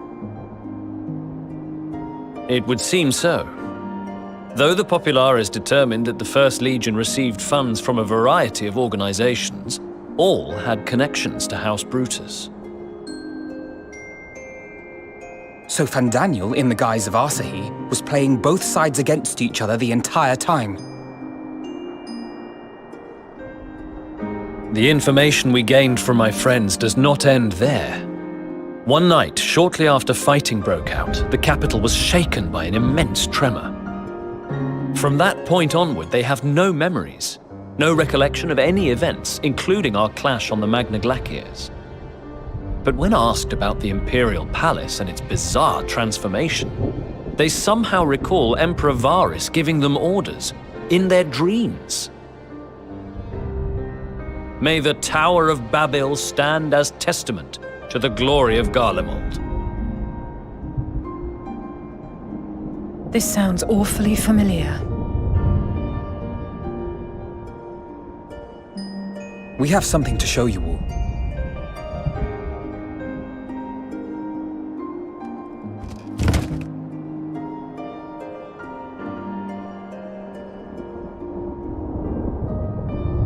Varys spoke to them through this radio. Perhaps it was a recording, but if not, that would be inexplicable.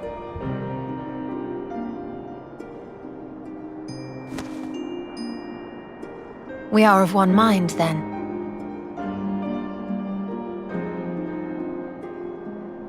The ether that permeates the ore used in this device is almost identical to that of the talismans. I see it. While it is likely more by coincidence than design, these devices might also ward against a primal's influence. A picture is beginning to form. If the tremor felt throughout Garlemald was a wave of ether emitted by a primal, then while those within range would have been tempered, those huddled around a radio desperate for news concerning the Civil War would have been spared. No wonder Licinia kept it close. My friends! I must speak with you! A young man was caught trying to steal our supplies. He is a soldier of the Iron Men, we think, but one who has not been made thrall. Thankfully, Magni restrained him before blood was spilled. The stranger is outside, if you wish to ask him questions. I think we do.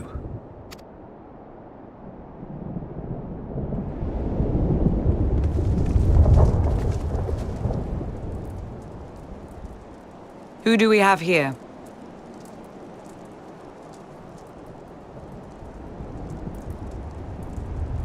Garleans? Traitors to your homeland! Have you no shame?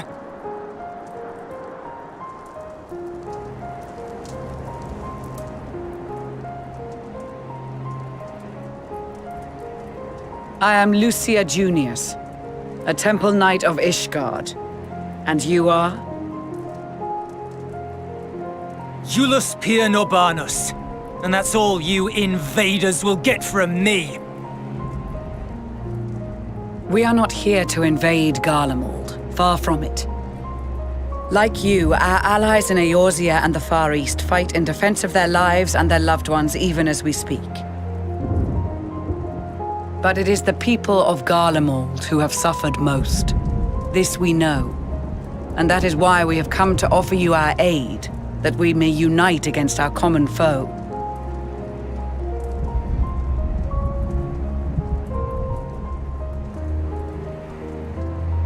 Whether you believe me or not, those are the facts. Now, answer me this. Why would a proud soldier of the Empire be reduced to stealing? The situation must be dire indeed for you to go to such lengths.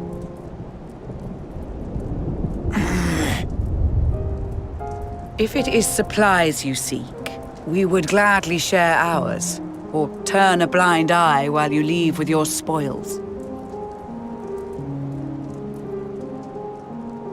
I will not negotiate. My commander will determine how to deal with you and yours. If you wish to treat with him, I will take you, but no more than 3.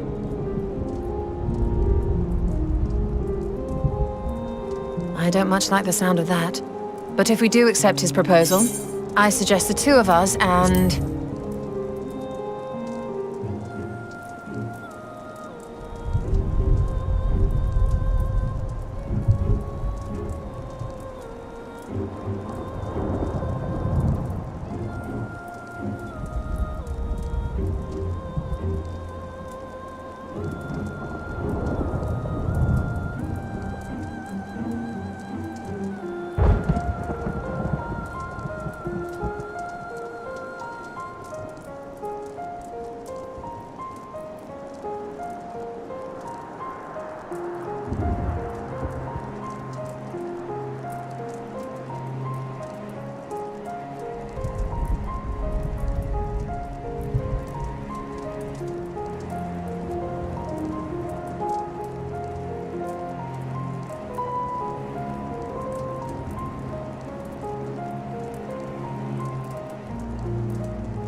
Please allow me and Alize to act as envoys.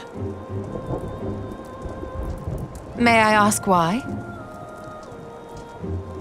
We have seen with our own eyes the hardships the Garleans face, how their futures and lives hang in the balance. It's not the warmest invitation, but it's an opportunity to prove our intentions true. Maybe not a chance to make things right, but a chance to make them better.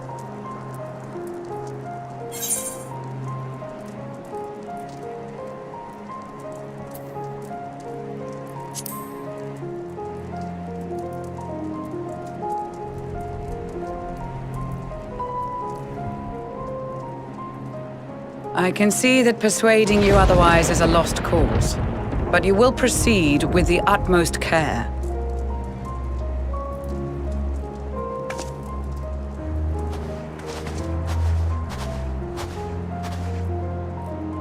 A couple of children and what? A sellsword? Is this an insult? Not in the least. You will find that they are more than qualified to speak on our behalf. There are many dangers on the road ahead. I will need that back.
These are their chosen representatives.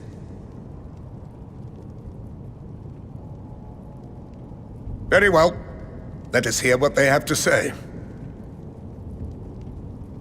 Yes, sir!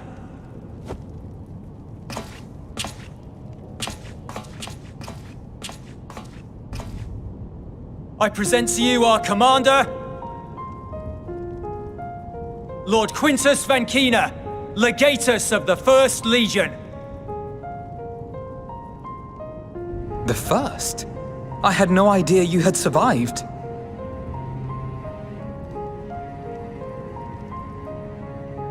We lost our Emperor, our city, more than half our troops.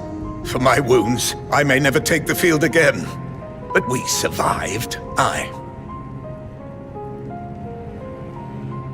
In a manner much to your liking, I dare say. We have no intention of adding to your misfortunes, nor do we bear you any ill will. Spare me. Though you children may speak in earnest, overtures of peace ever ring hollow in my ears. So long as man stands to profit from his neighbor's suffering, war is inevitable. Driven from our ancestral homeland into this blasted waste. Yet still you yearned to rob us of our paltry scraps. 'Twas only with Magitech that you learned to keep your distance. Though we knew it was only a matter of time before you regrouped and returned.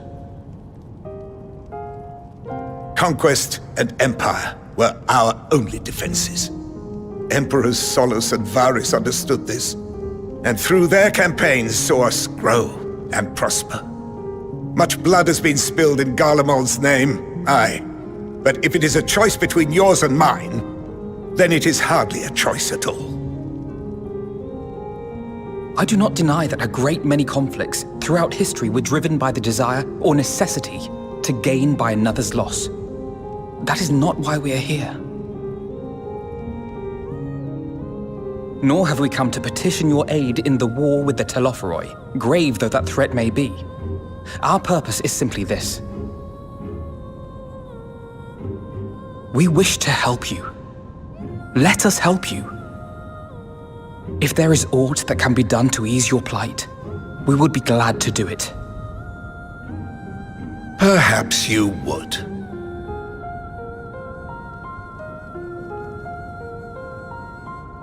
But regardless of the ideals you espouse, your leaders would not send an army into Garlemald if they did not stand to benefit.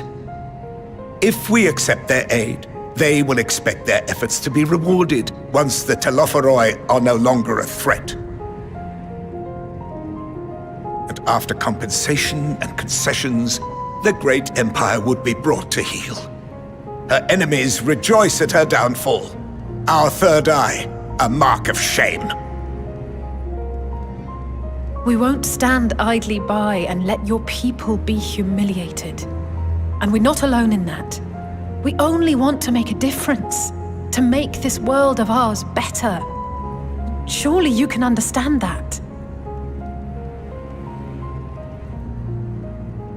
What I'm trying to say is, there are so many people who just don't care about making you suffer. And maybe that's almost insulting after all the suffering you feel the world has subjected your people to, but believe it or not, that's the truth. And now we're here, and all we're asking is for you to tell us what you want, what you hope for. So much blood has been shed, so much lost. All because of this endless war. Who wouldn't want to end it?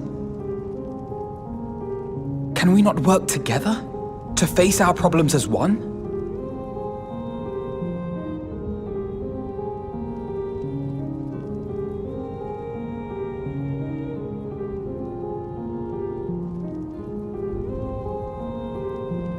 Answer me this, young peacemakers. If a world without conflict is your desire, why reject the unity and prosperity of Garlemald? Is it because we do not share your faith? That we do not share your heritage? That our ideals and virtues differ? That we cherish and hold in the highest that which you do not? Disparity is the root of discord, and peace built on compromise is flawed and fleeting. Happiness for one and all is a dream, and the reality is that to the victor go the spoils. That is why we Garleans will never submit nor surrender. For freedom and for pride, we will remain true to ourselves until the bitter end. That is my hope.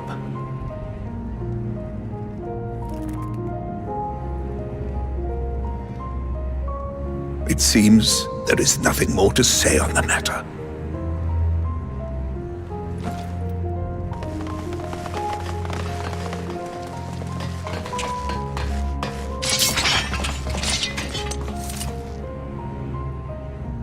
You will remain here while I decide what is to be done with you. Do not be alarmed. No harm will come to you if you cooperate.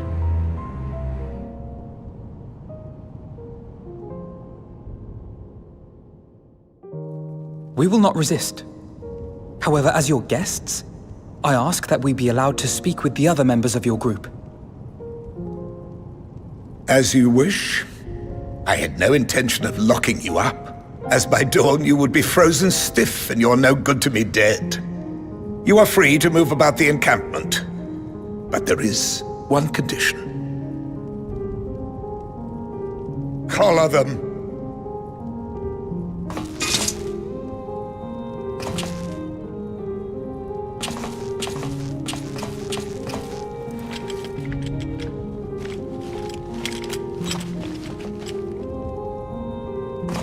What are these?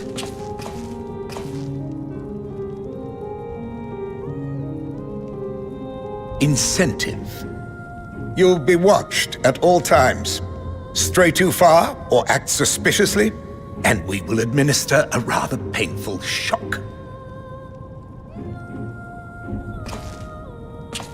Stop! Keep away from that one.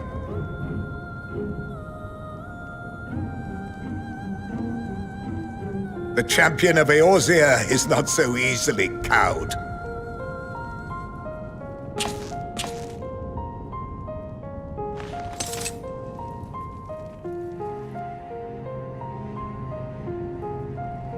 Even if she allowed herself to be collared, the shock would be no more than an itch. No. If she refuses to obey, we will activate the twins' restraints instead.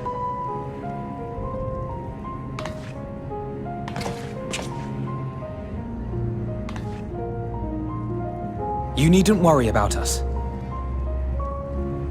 We'll forget we're even wearing them soon enough. Even now, you still Why go to such lengths? What is it all for?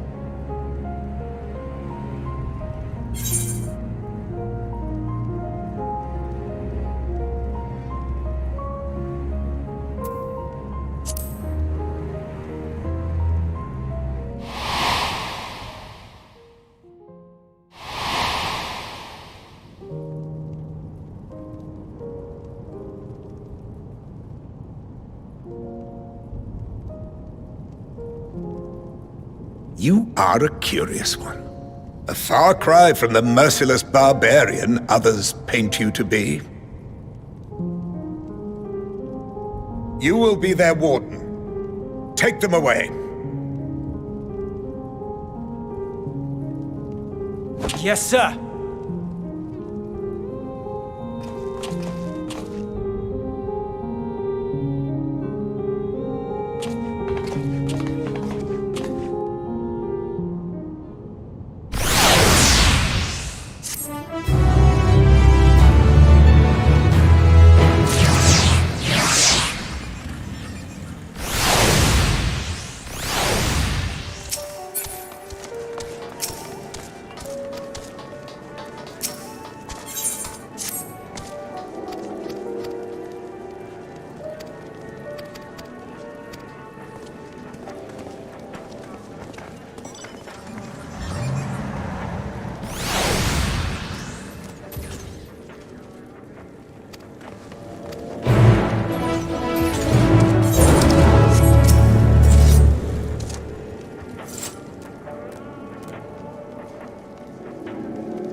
Finally escaped the watchful gaze of your keepers, have we?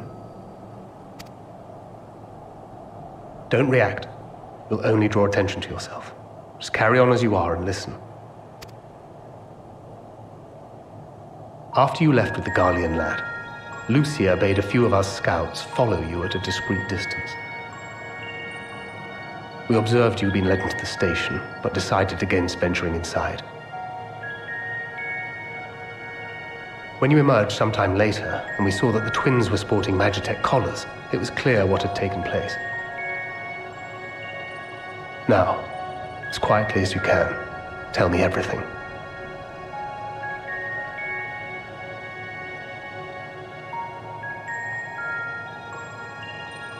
The Legatus himself, eh? Now there's a surprise. This is also the first I've heard of a plan to join forces with the 10th and storm the Tower of Babel. An interesting development, and perhaps the opportunity we've been waiting for. Our comrades back at the camp also received some rather promising news, but it's still too early to get our hopes up. For now, keeping yourselves out of harm's way comes before all else. Whatever demands the Garleans make, indulge them.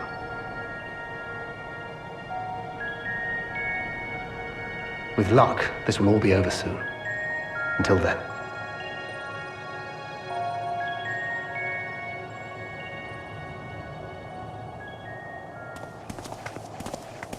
They had not gone far. We searched high and low, but no luck, I'm afraid. I might have guessed you'd be the only one to find anything. I wasn't expecting much to begin with. Eventually, there will be nothing left out here for us to safely salvage. For now, this will have to suffice. We should return to the station.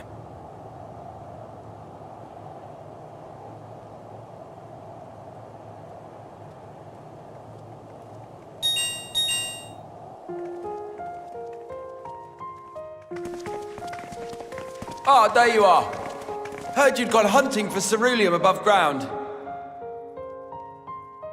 Brought back a king's ransom? Hardly. But thanks to these three, we have enough to last a little while longer. Well, well. It's not at all as I was expecting, these ones. And for savages, they seem positively docile.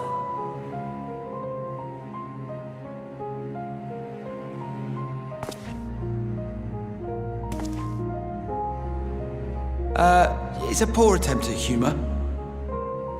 In all honesty, I'm grateful for your efforts. But even with another night of warmth, there are those among us who may not live to see the morrow.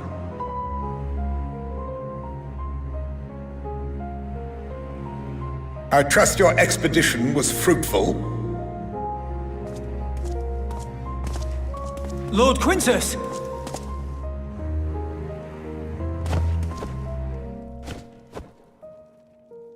Use what you procured to refuel the armor.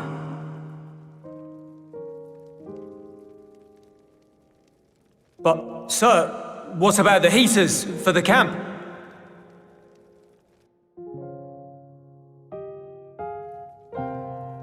The time for action is upon us.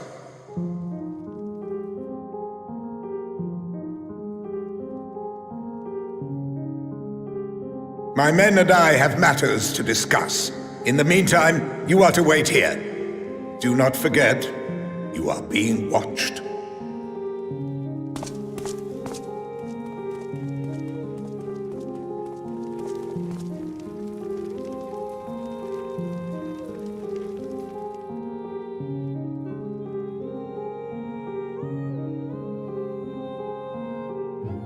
The time for action. I can only speculate. Clearly something requiring their magitech, given what we just heard. Whether they plan to utilize it now, or after they join with the 10th, is another question.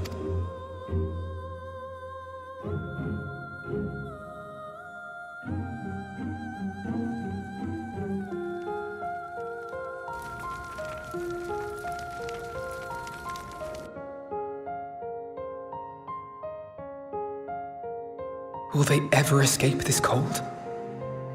Return to and reclaim the idyllic spaces of which Eula spoke?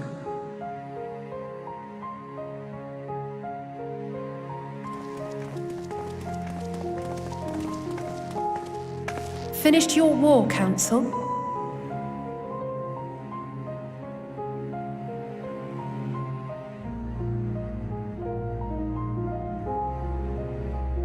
Alphino and Alizé are to stay here as our prisoners. They will be released once your comrades have relinquished their supplies and withdrawn from Garlean soil. Until our terms are met, they will be detained at a separate location.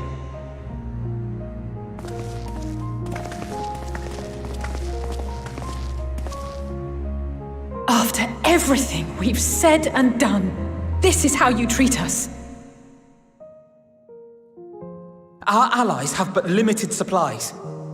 They may stave off cold and starvation for a short while, but what then?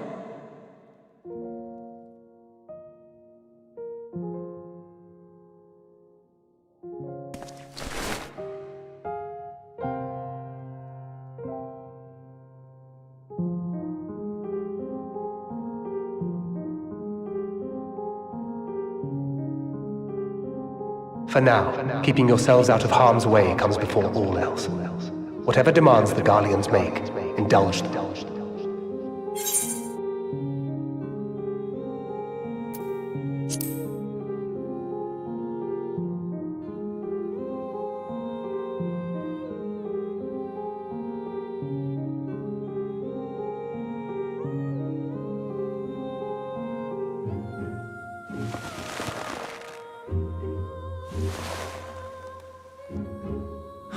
Get them out of here.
This is my home.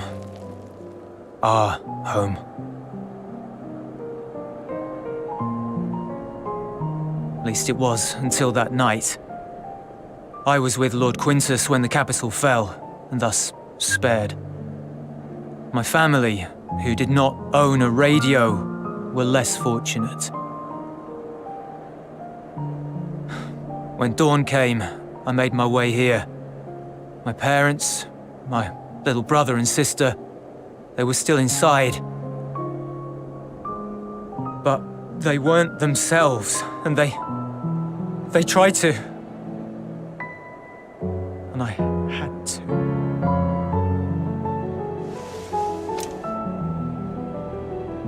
I'd promised to take them away from the capital that very morning, to somewhere safe, to hide until the fighting stopped. I promised.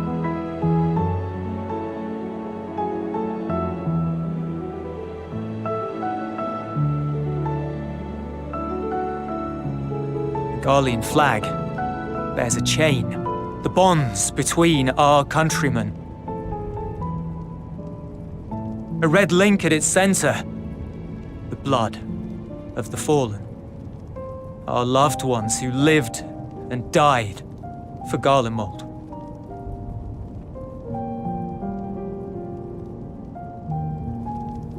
But if she too fell, who would be left to remember them and their sacrifice? What enduring proof would there be that they were ever here? If we had turned to your gods, would they have saved us?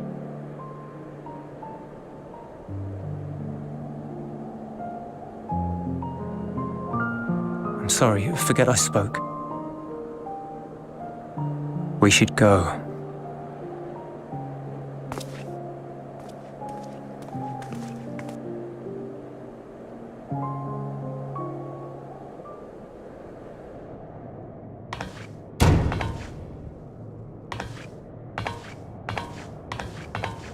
It's no use.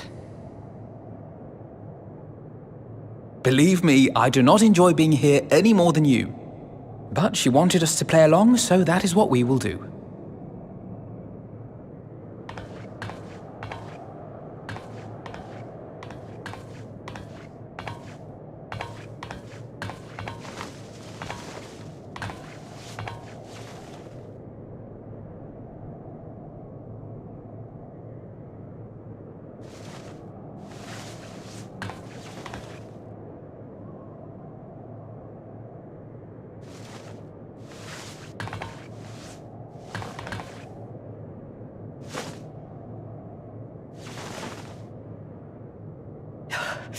So cold.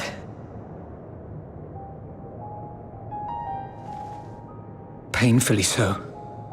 Unbearably.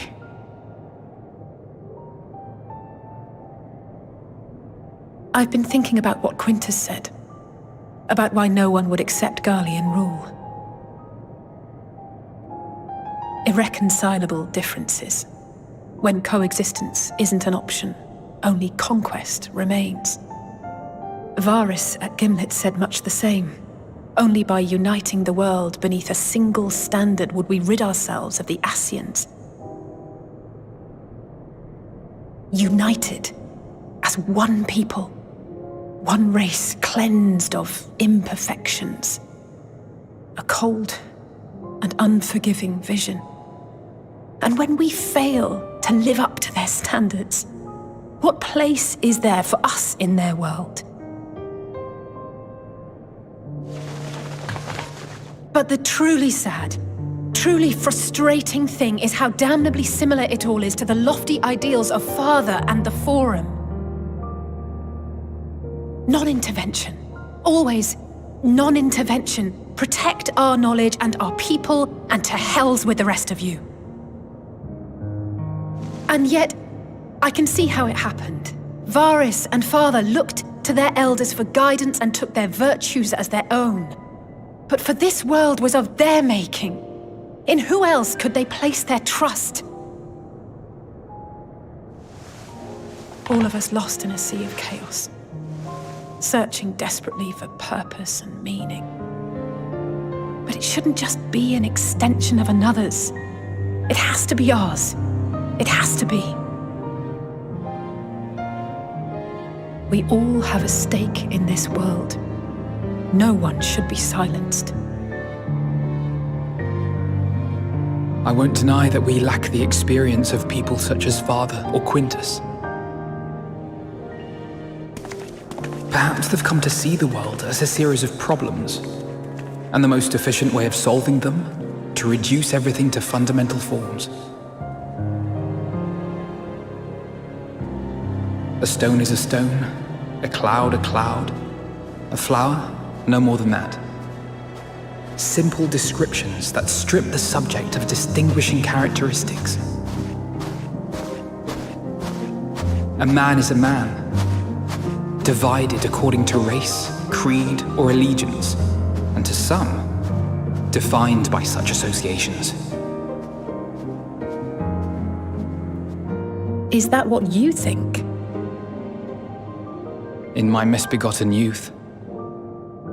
But what I believed wisdom was no more than aggressive ignorance. I've since learned to look beyond the banners and the politics, to see people as individuals with their own hopes and dreams. As for my dream of building a better world, well, every day I'm reminded that it is far more complex than I had ever imagined. But it only spurs me onward, to find the wisdom and the strength to see it through to the very end.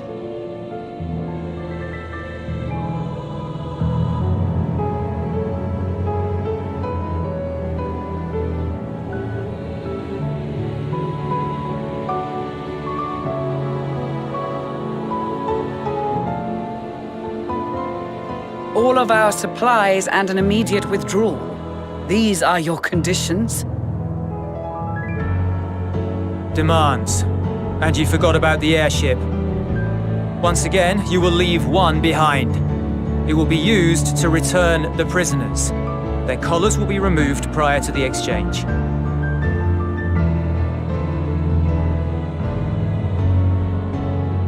So in the end, not even Father's expertly worded rhetoric could deter you from your chosen course. Huh? Not that I thought for a moment that it would. I've no love for violence, of course, but ours is a cause worth fighting for. I just wish he'd realize it too. Sometimes the only way to protect the ones you love is to take a stand, to refuse to suffer in silence.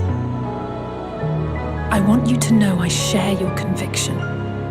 Whether it be on the battlefield or in the debating chamber, I won't back down. I guess what I'm saying is...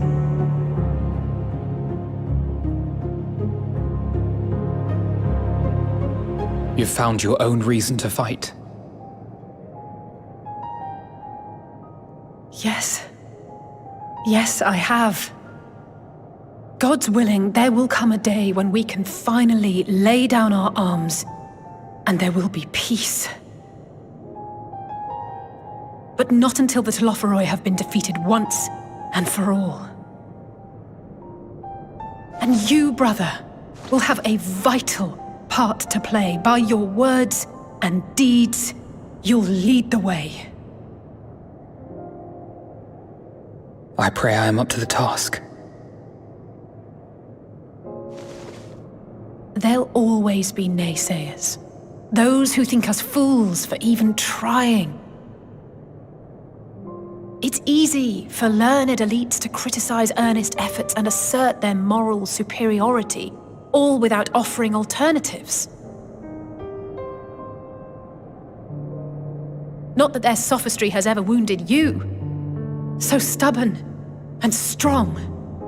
Stronger than you even know. Don't ever change, you hear me? If you stumble, I'll be there to catch you. Or give you a thick ear. Maybe both, for good measure.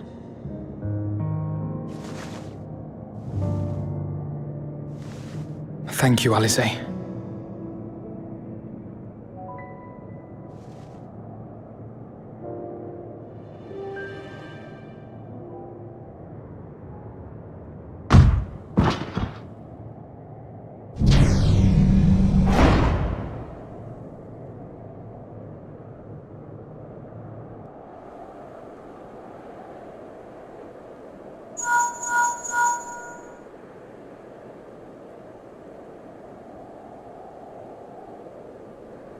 The scouts have secured Alizé and Alphino. Their collars were removed without complication as well.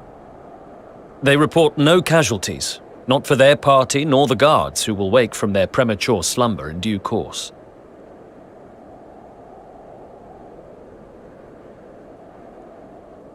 It would appear the situation has changed. I propose new terms. We have information that will be of great interest to Lord Quintus, and I wish to speak with him in person.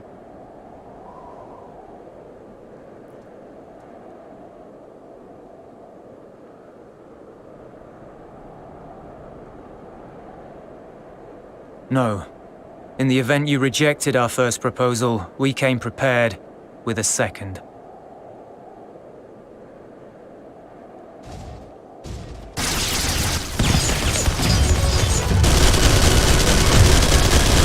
Ambush!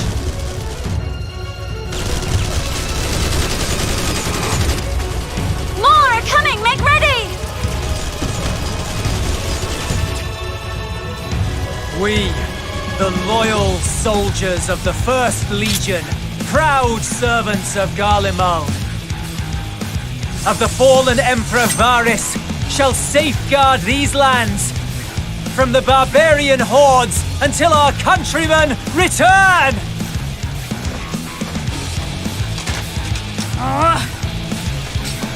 Stop, both of you!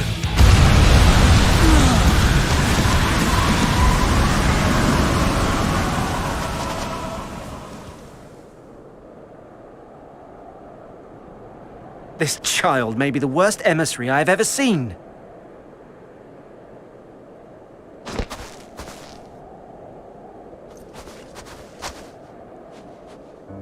We received an urgent communication from the Grand Company of Eorzea. Envoys from the Imperial Army, led by members of the 10th Legion, came to Alamigo and requested an audience.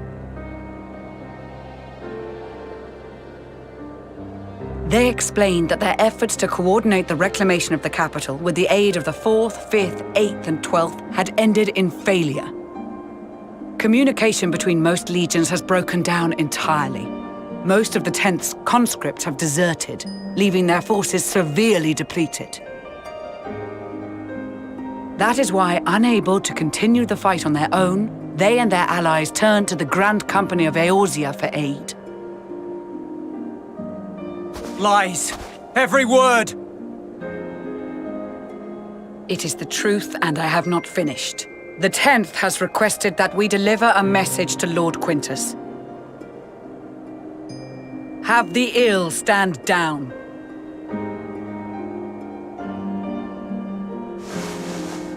You have been listening, my lord?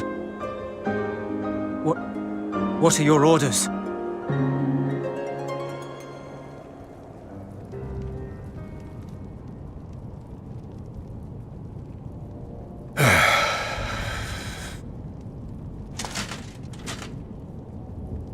Inform her that we will honor the 10th's decision.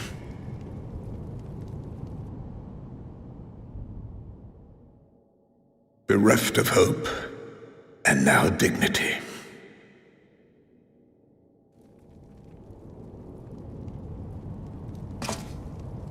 I release you from your duty. All of you.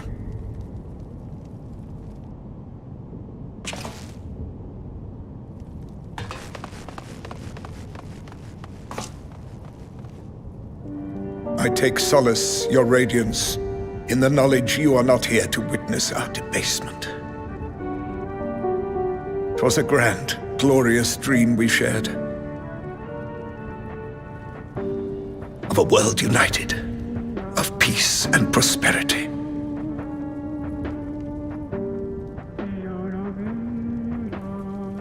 We are ghosts, you and I, memories of days gone by.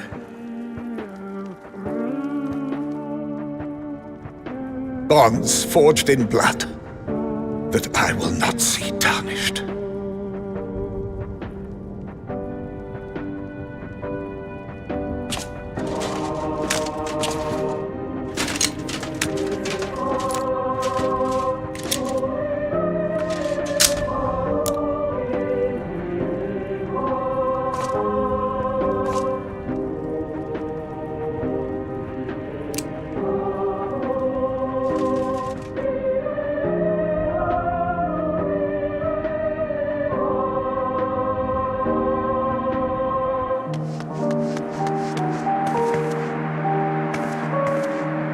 Quickly! We have to reach the station before it's too late.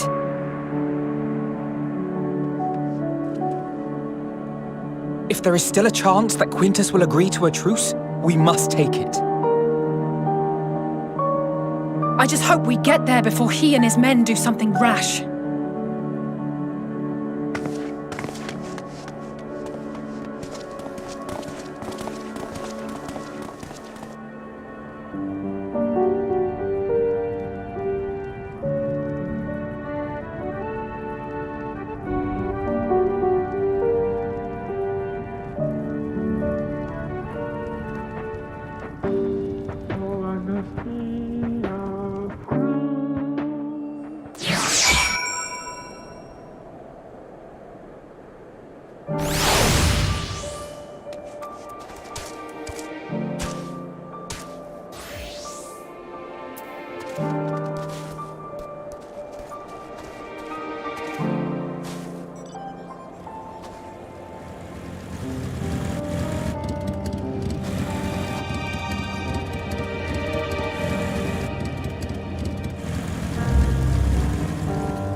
Is that all of them?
The last of those who agreed to join us, yes. We left heaters and provisions for those who wish to stay behind. They won't last forever, but hopefully they'll last long enough.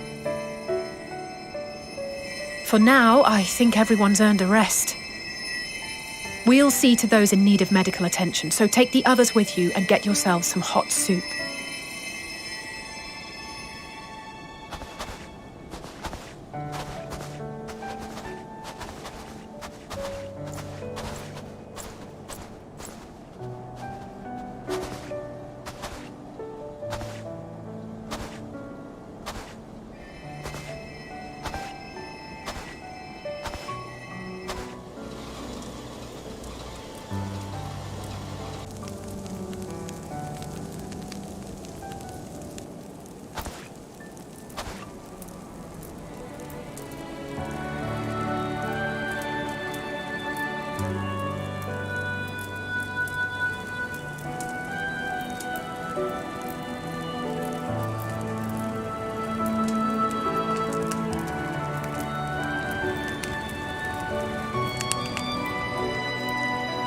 Warmth. At last.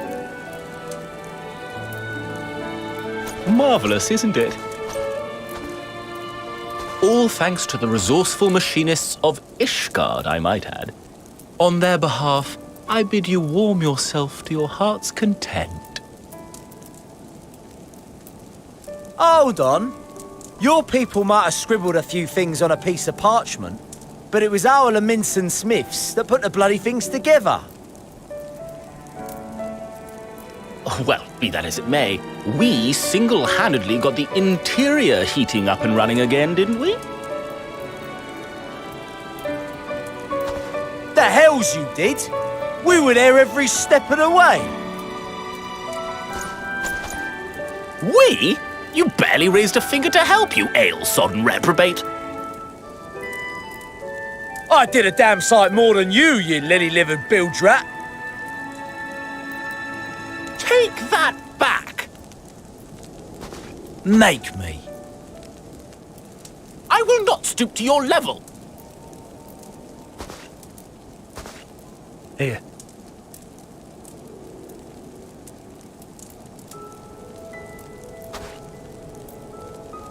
At ease, man. There's nothing funny in it.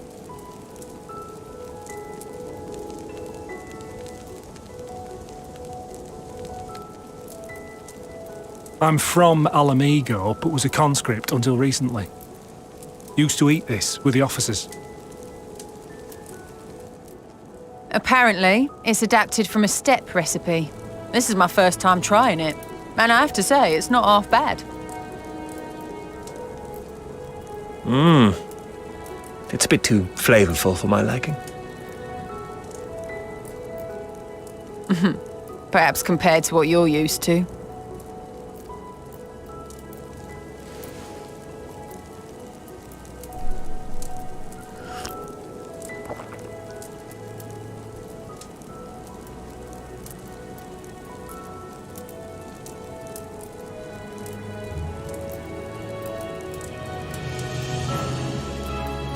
It's the little things that make life worth living, don't you think?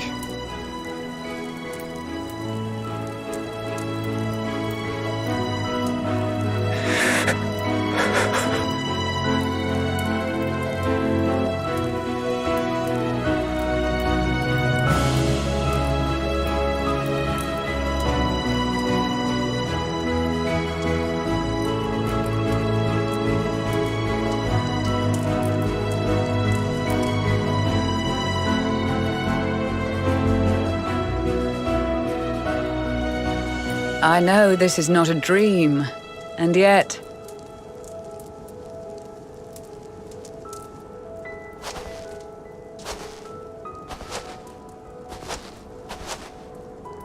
I felt the same way at the Dragon Song War's end.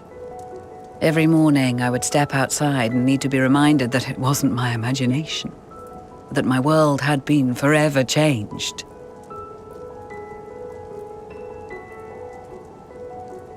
And just as I had grown accustomed to the idea, again you change my world in ways I never thought possible.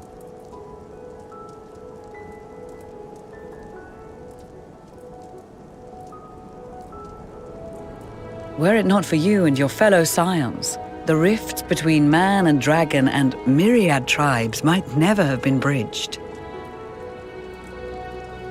The Grand Company of Eorzea, the Ilsabard contingent. We owe it all to you. We've shed many tears in recent days, of pain and sorrow, triumph and joy. I much prefer the latter.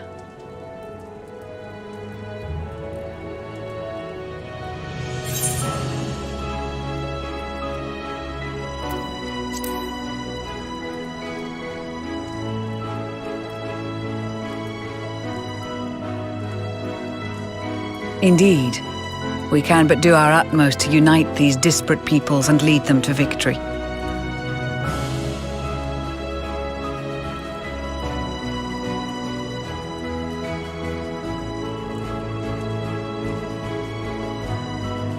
It is a remarkable achievement.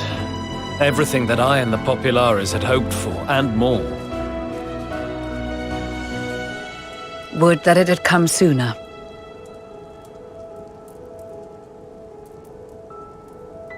Indeed. Too many are not here to see it. And yet, there is a warmth in my breast, as if they still share in this moment. Yes, I know what you mean.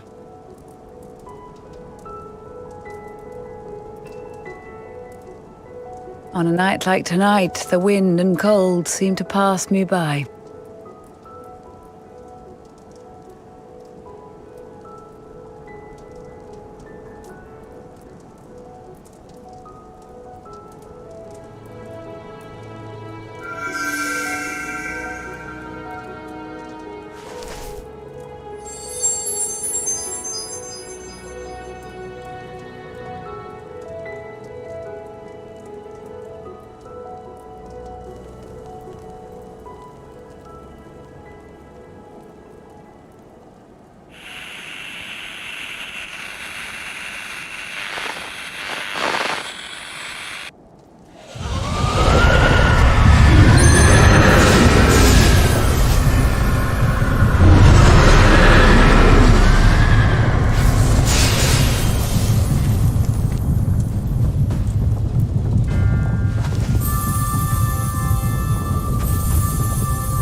of the Gallian Empire, thank you for inviting me today.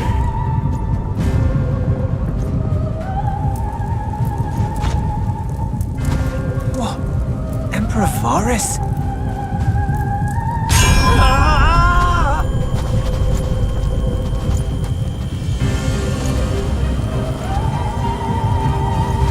They are being tempered. The talismans! Quickly!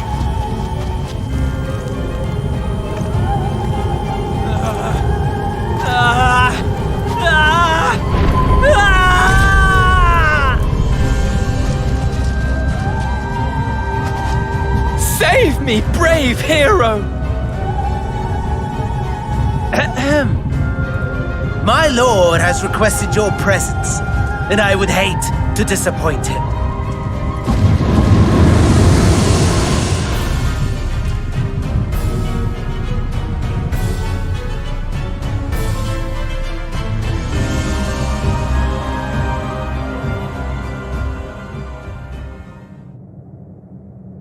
The experiment was a success, but I fear our time is short.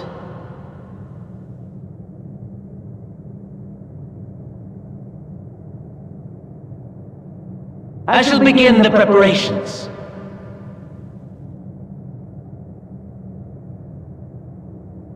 Now, it is time for you to awaken.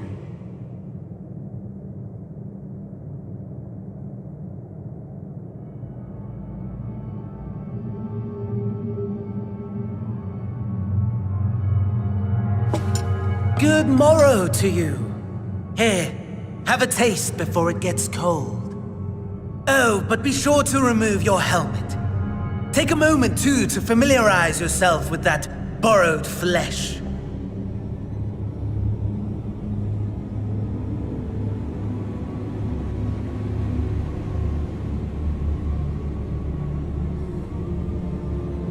So, how does it feel? I, for one, find those first moments within a new body to be most refreshing. We had a Magitech engineer by the name of Aulus to thank for this method of soul extraction and implantation. I believe the two of you met briefly in Alamigo. His was a rather sticky end, wasn't it? Thankfully, he was thoughtful enough to leave behind his mind-jack technology. I took the liberty of making some improvements and selecting you as my esteemed test subject.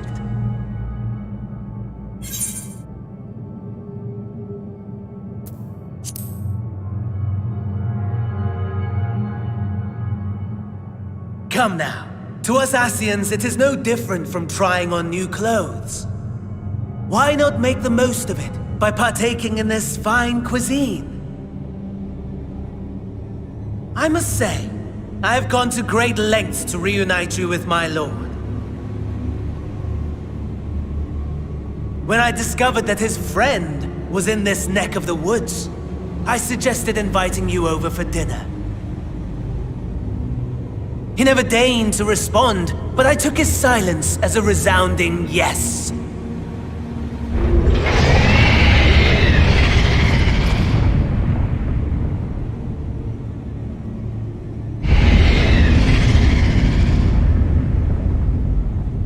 Oh my! Daddy is pleased his grumpy little boy has finally found his playmate.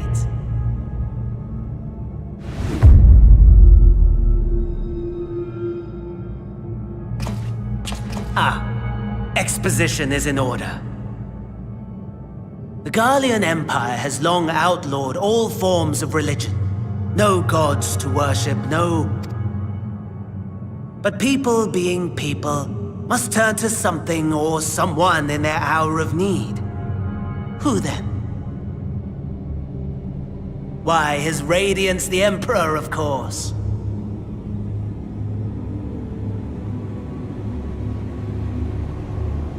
As you have observed firsthand, Garlemald has seen better days. The legendary Solus Zos Galvus, dead. Provinces near and far in open rebellion. Our bold new emperor assassinated. and that last one even sparked a civil war. What rotten luck. The people cried out for salvation. Their earnest pleas, one might even call them prayers, a supplication united for the Empire to reclaim her former glory. And so their will did manifest, channeled through the corpse of none other than Emperor Varus himself. And lo, the Savior was born, the embodiment of the Garlean spirit, their anima.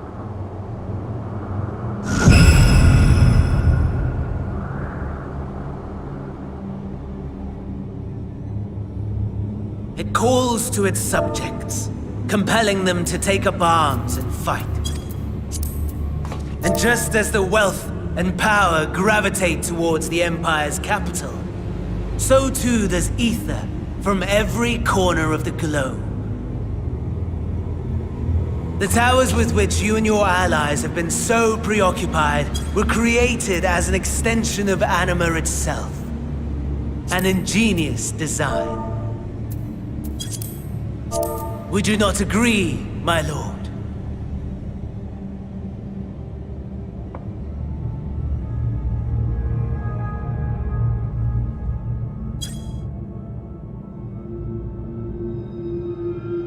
Does the pursuit of prey you have bested before excite you? Of course not. Absent the challenge, the thrill, your prize is a hollow victory. Butchery.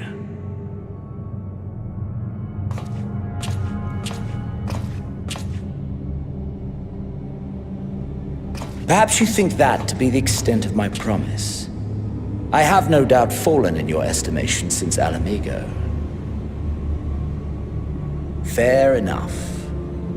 But do not let your disdain deprive us, of an opportunity to craft an even more majestic moment of euphoria. I have been honing my craft as I set the stage for our reunion.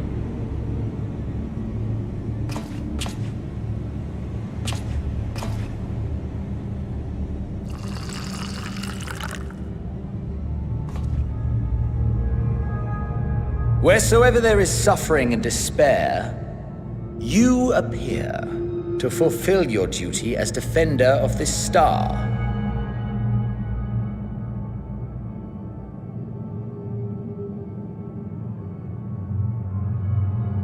The chaos and destruction that my hordes have wrought are my gifts to you alone.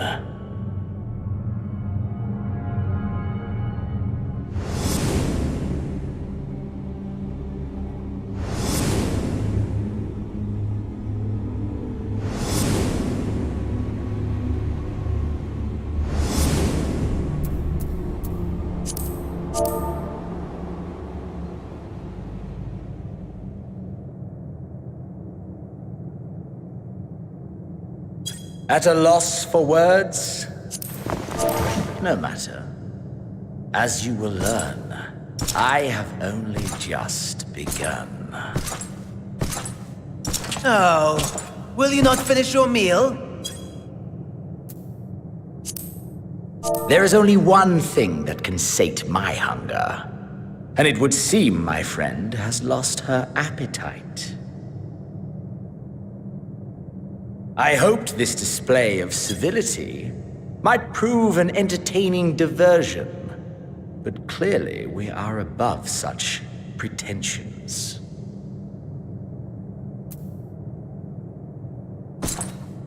While my lifeless body was in the possession of the Ascian, I too claimed another's as my own.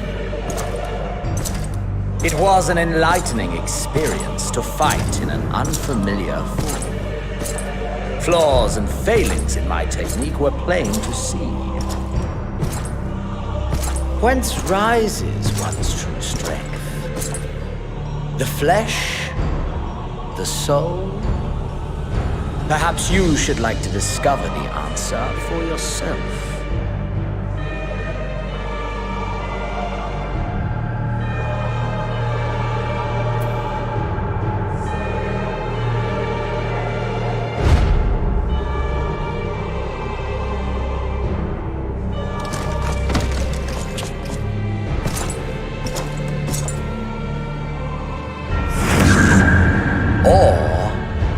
Together.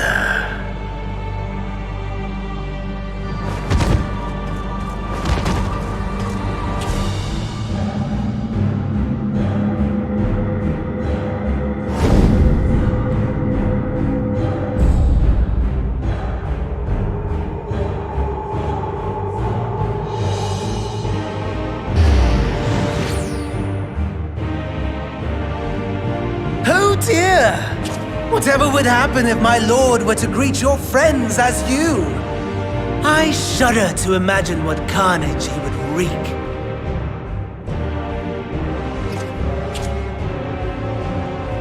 We'd better hurry if we want to avert the bloodbath. You can thank me later for my generosity.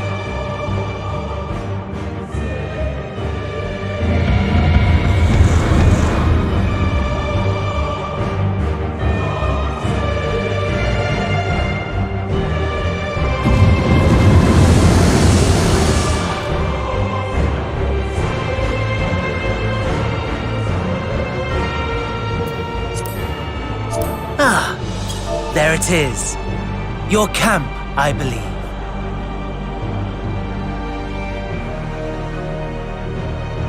If I were to hazard a guess, I would say that you, the other you, is making her way there as we speak.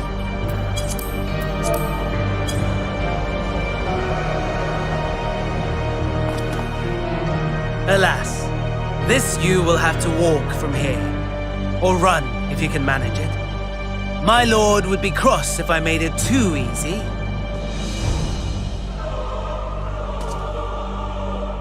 Such ingratitude. I'd not squander this fighting chance. After all, you've obstacles enough to overcome. Right on cue.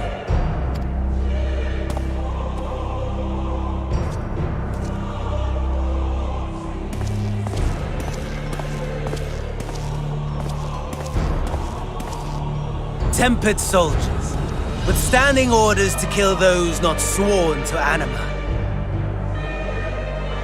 Under normal circumstances, you would make short work of them. But on this occasion, the odds are not so heavily stacked in your favor.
Given your diminished capacity.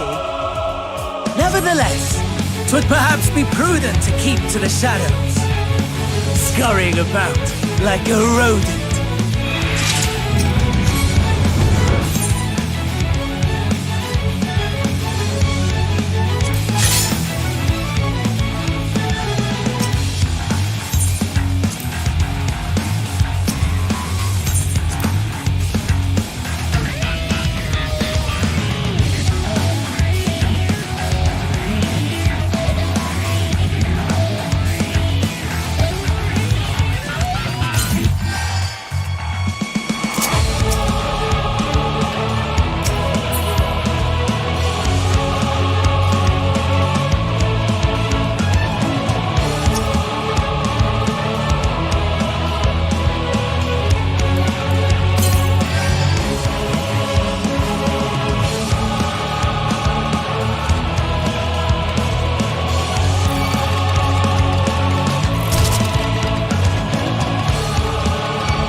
Not bad at all, given your diminished capacity.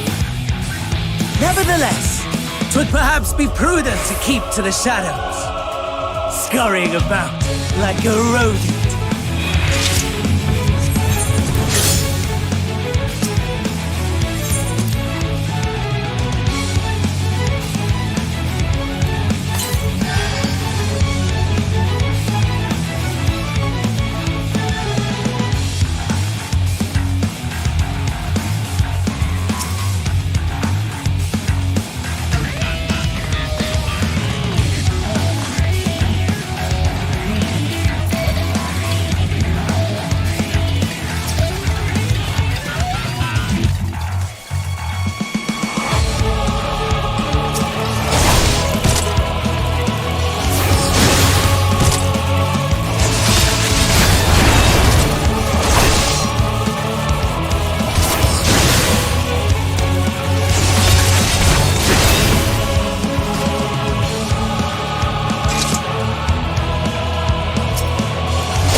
It is a miracle we were able to restrain the Tempered without suffering casualties.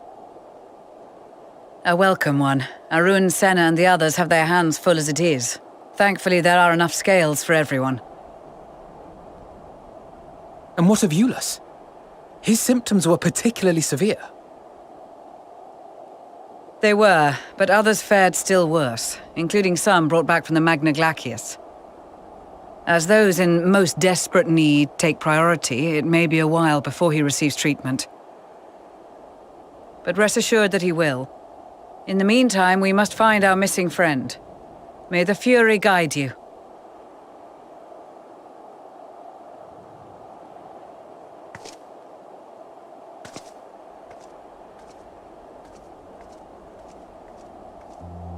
Of all the bloody times for a disappearing act.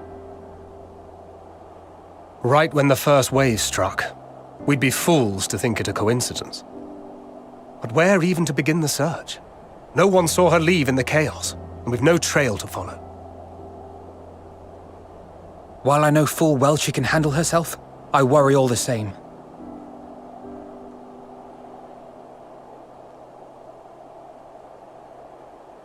Ah, speak of the devil.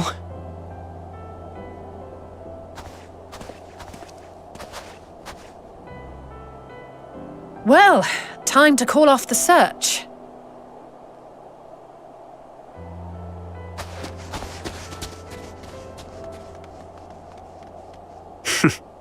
Case closed. That's her, over there. Aye, 'twould appear so. Thou art struggling to perceive her presence? I am. Perhaps, in the aftermath of the wave, there is some residual effect interfering with my faculties. But...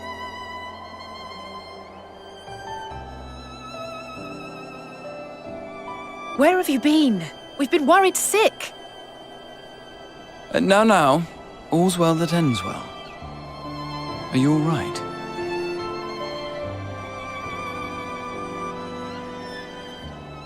Are you all right?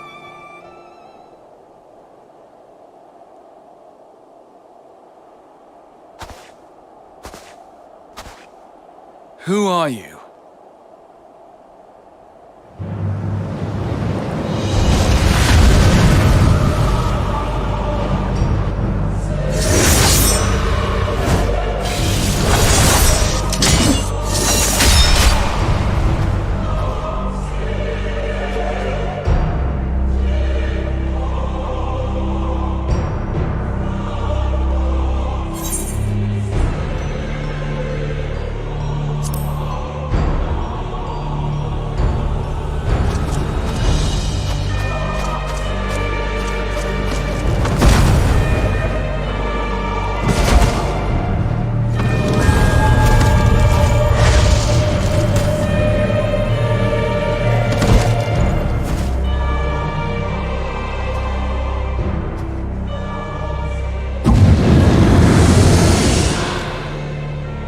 Sadly, that is all we have time for today.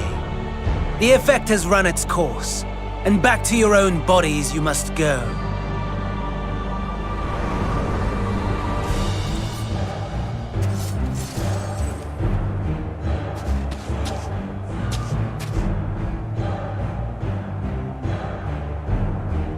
But where are my manners? You have all traveled so very far, and I've yet to pay my respects. Though in my defense, I was ill-prepared to receive so many uninvited guests. As such, preliminary entertainments were in order. A handful of tempered soldiers to hamper your progress. Refugees to command your attention while I siphon the ceruleum from the shadows. Particularly effective. Charitable souls that you are, you bent over backwards to aid them. Heedless of the delay, predictable to a fault. And so my plan approaches completion unhindered. Anima will soon have absorbed the requisite amount of ether, and then shall come the spectacle to end all spectacles. The eldest and most powerful of primals will awaken, and all shall bear witness to the final days!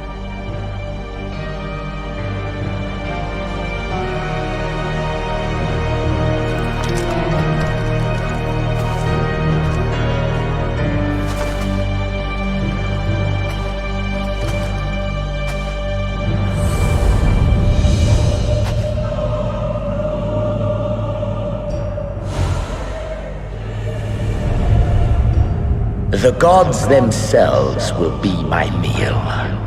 Your dear companions my dessert. Upon this world I'll feast, and death shall follow in my wake.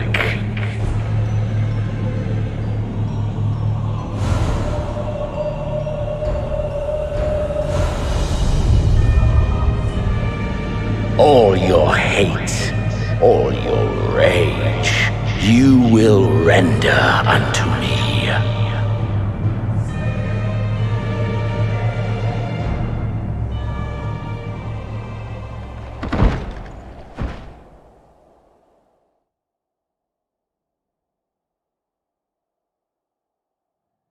For upon thy life's reel wind too many threads of fate, power, weal enmeshed with woe.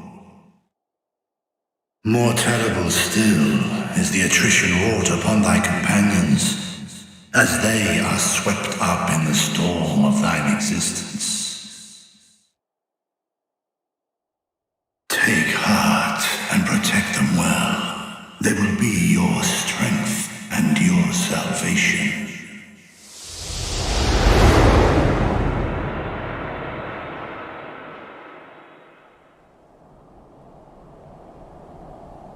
Thank goodness. She's awake.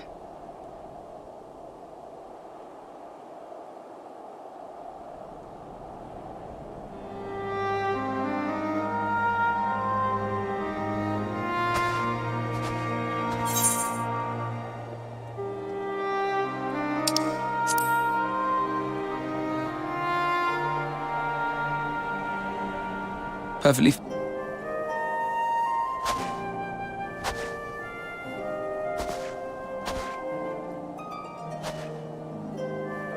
Everything in working order?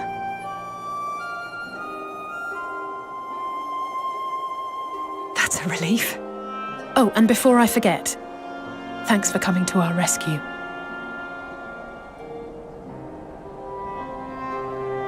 Given recent events, I would be surprised if you weren't feeling a bit poorly.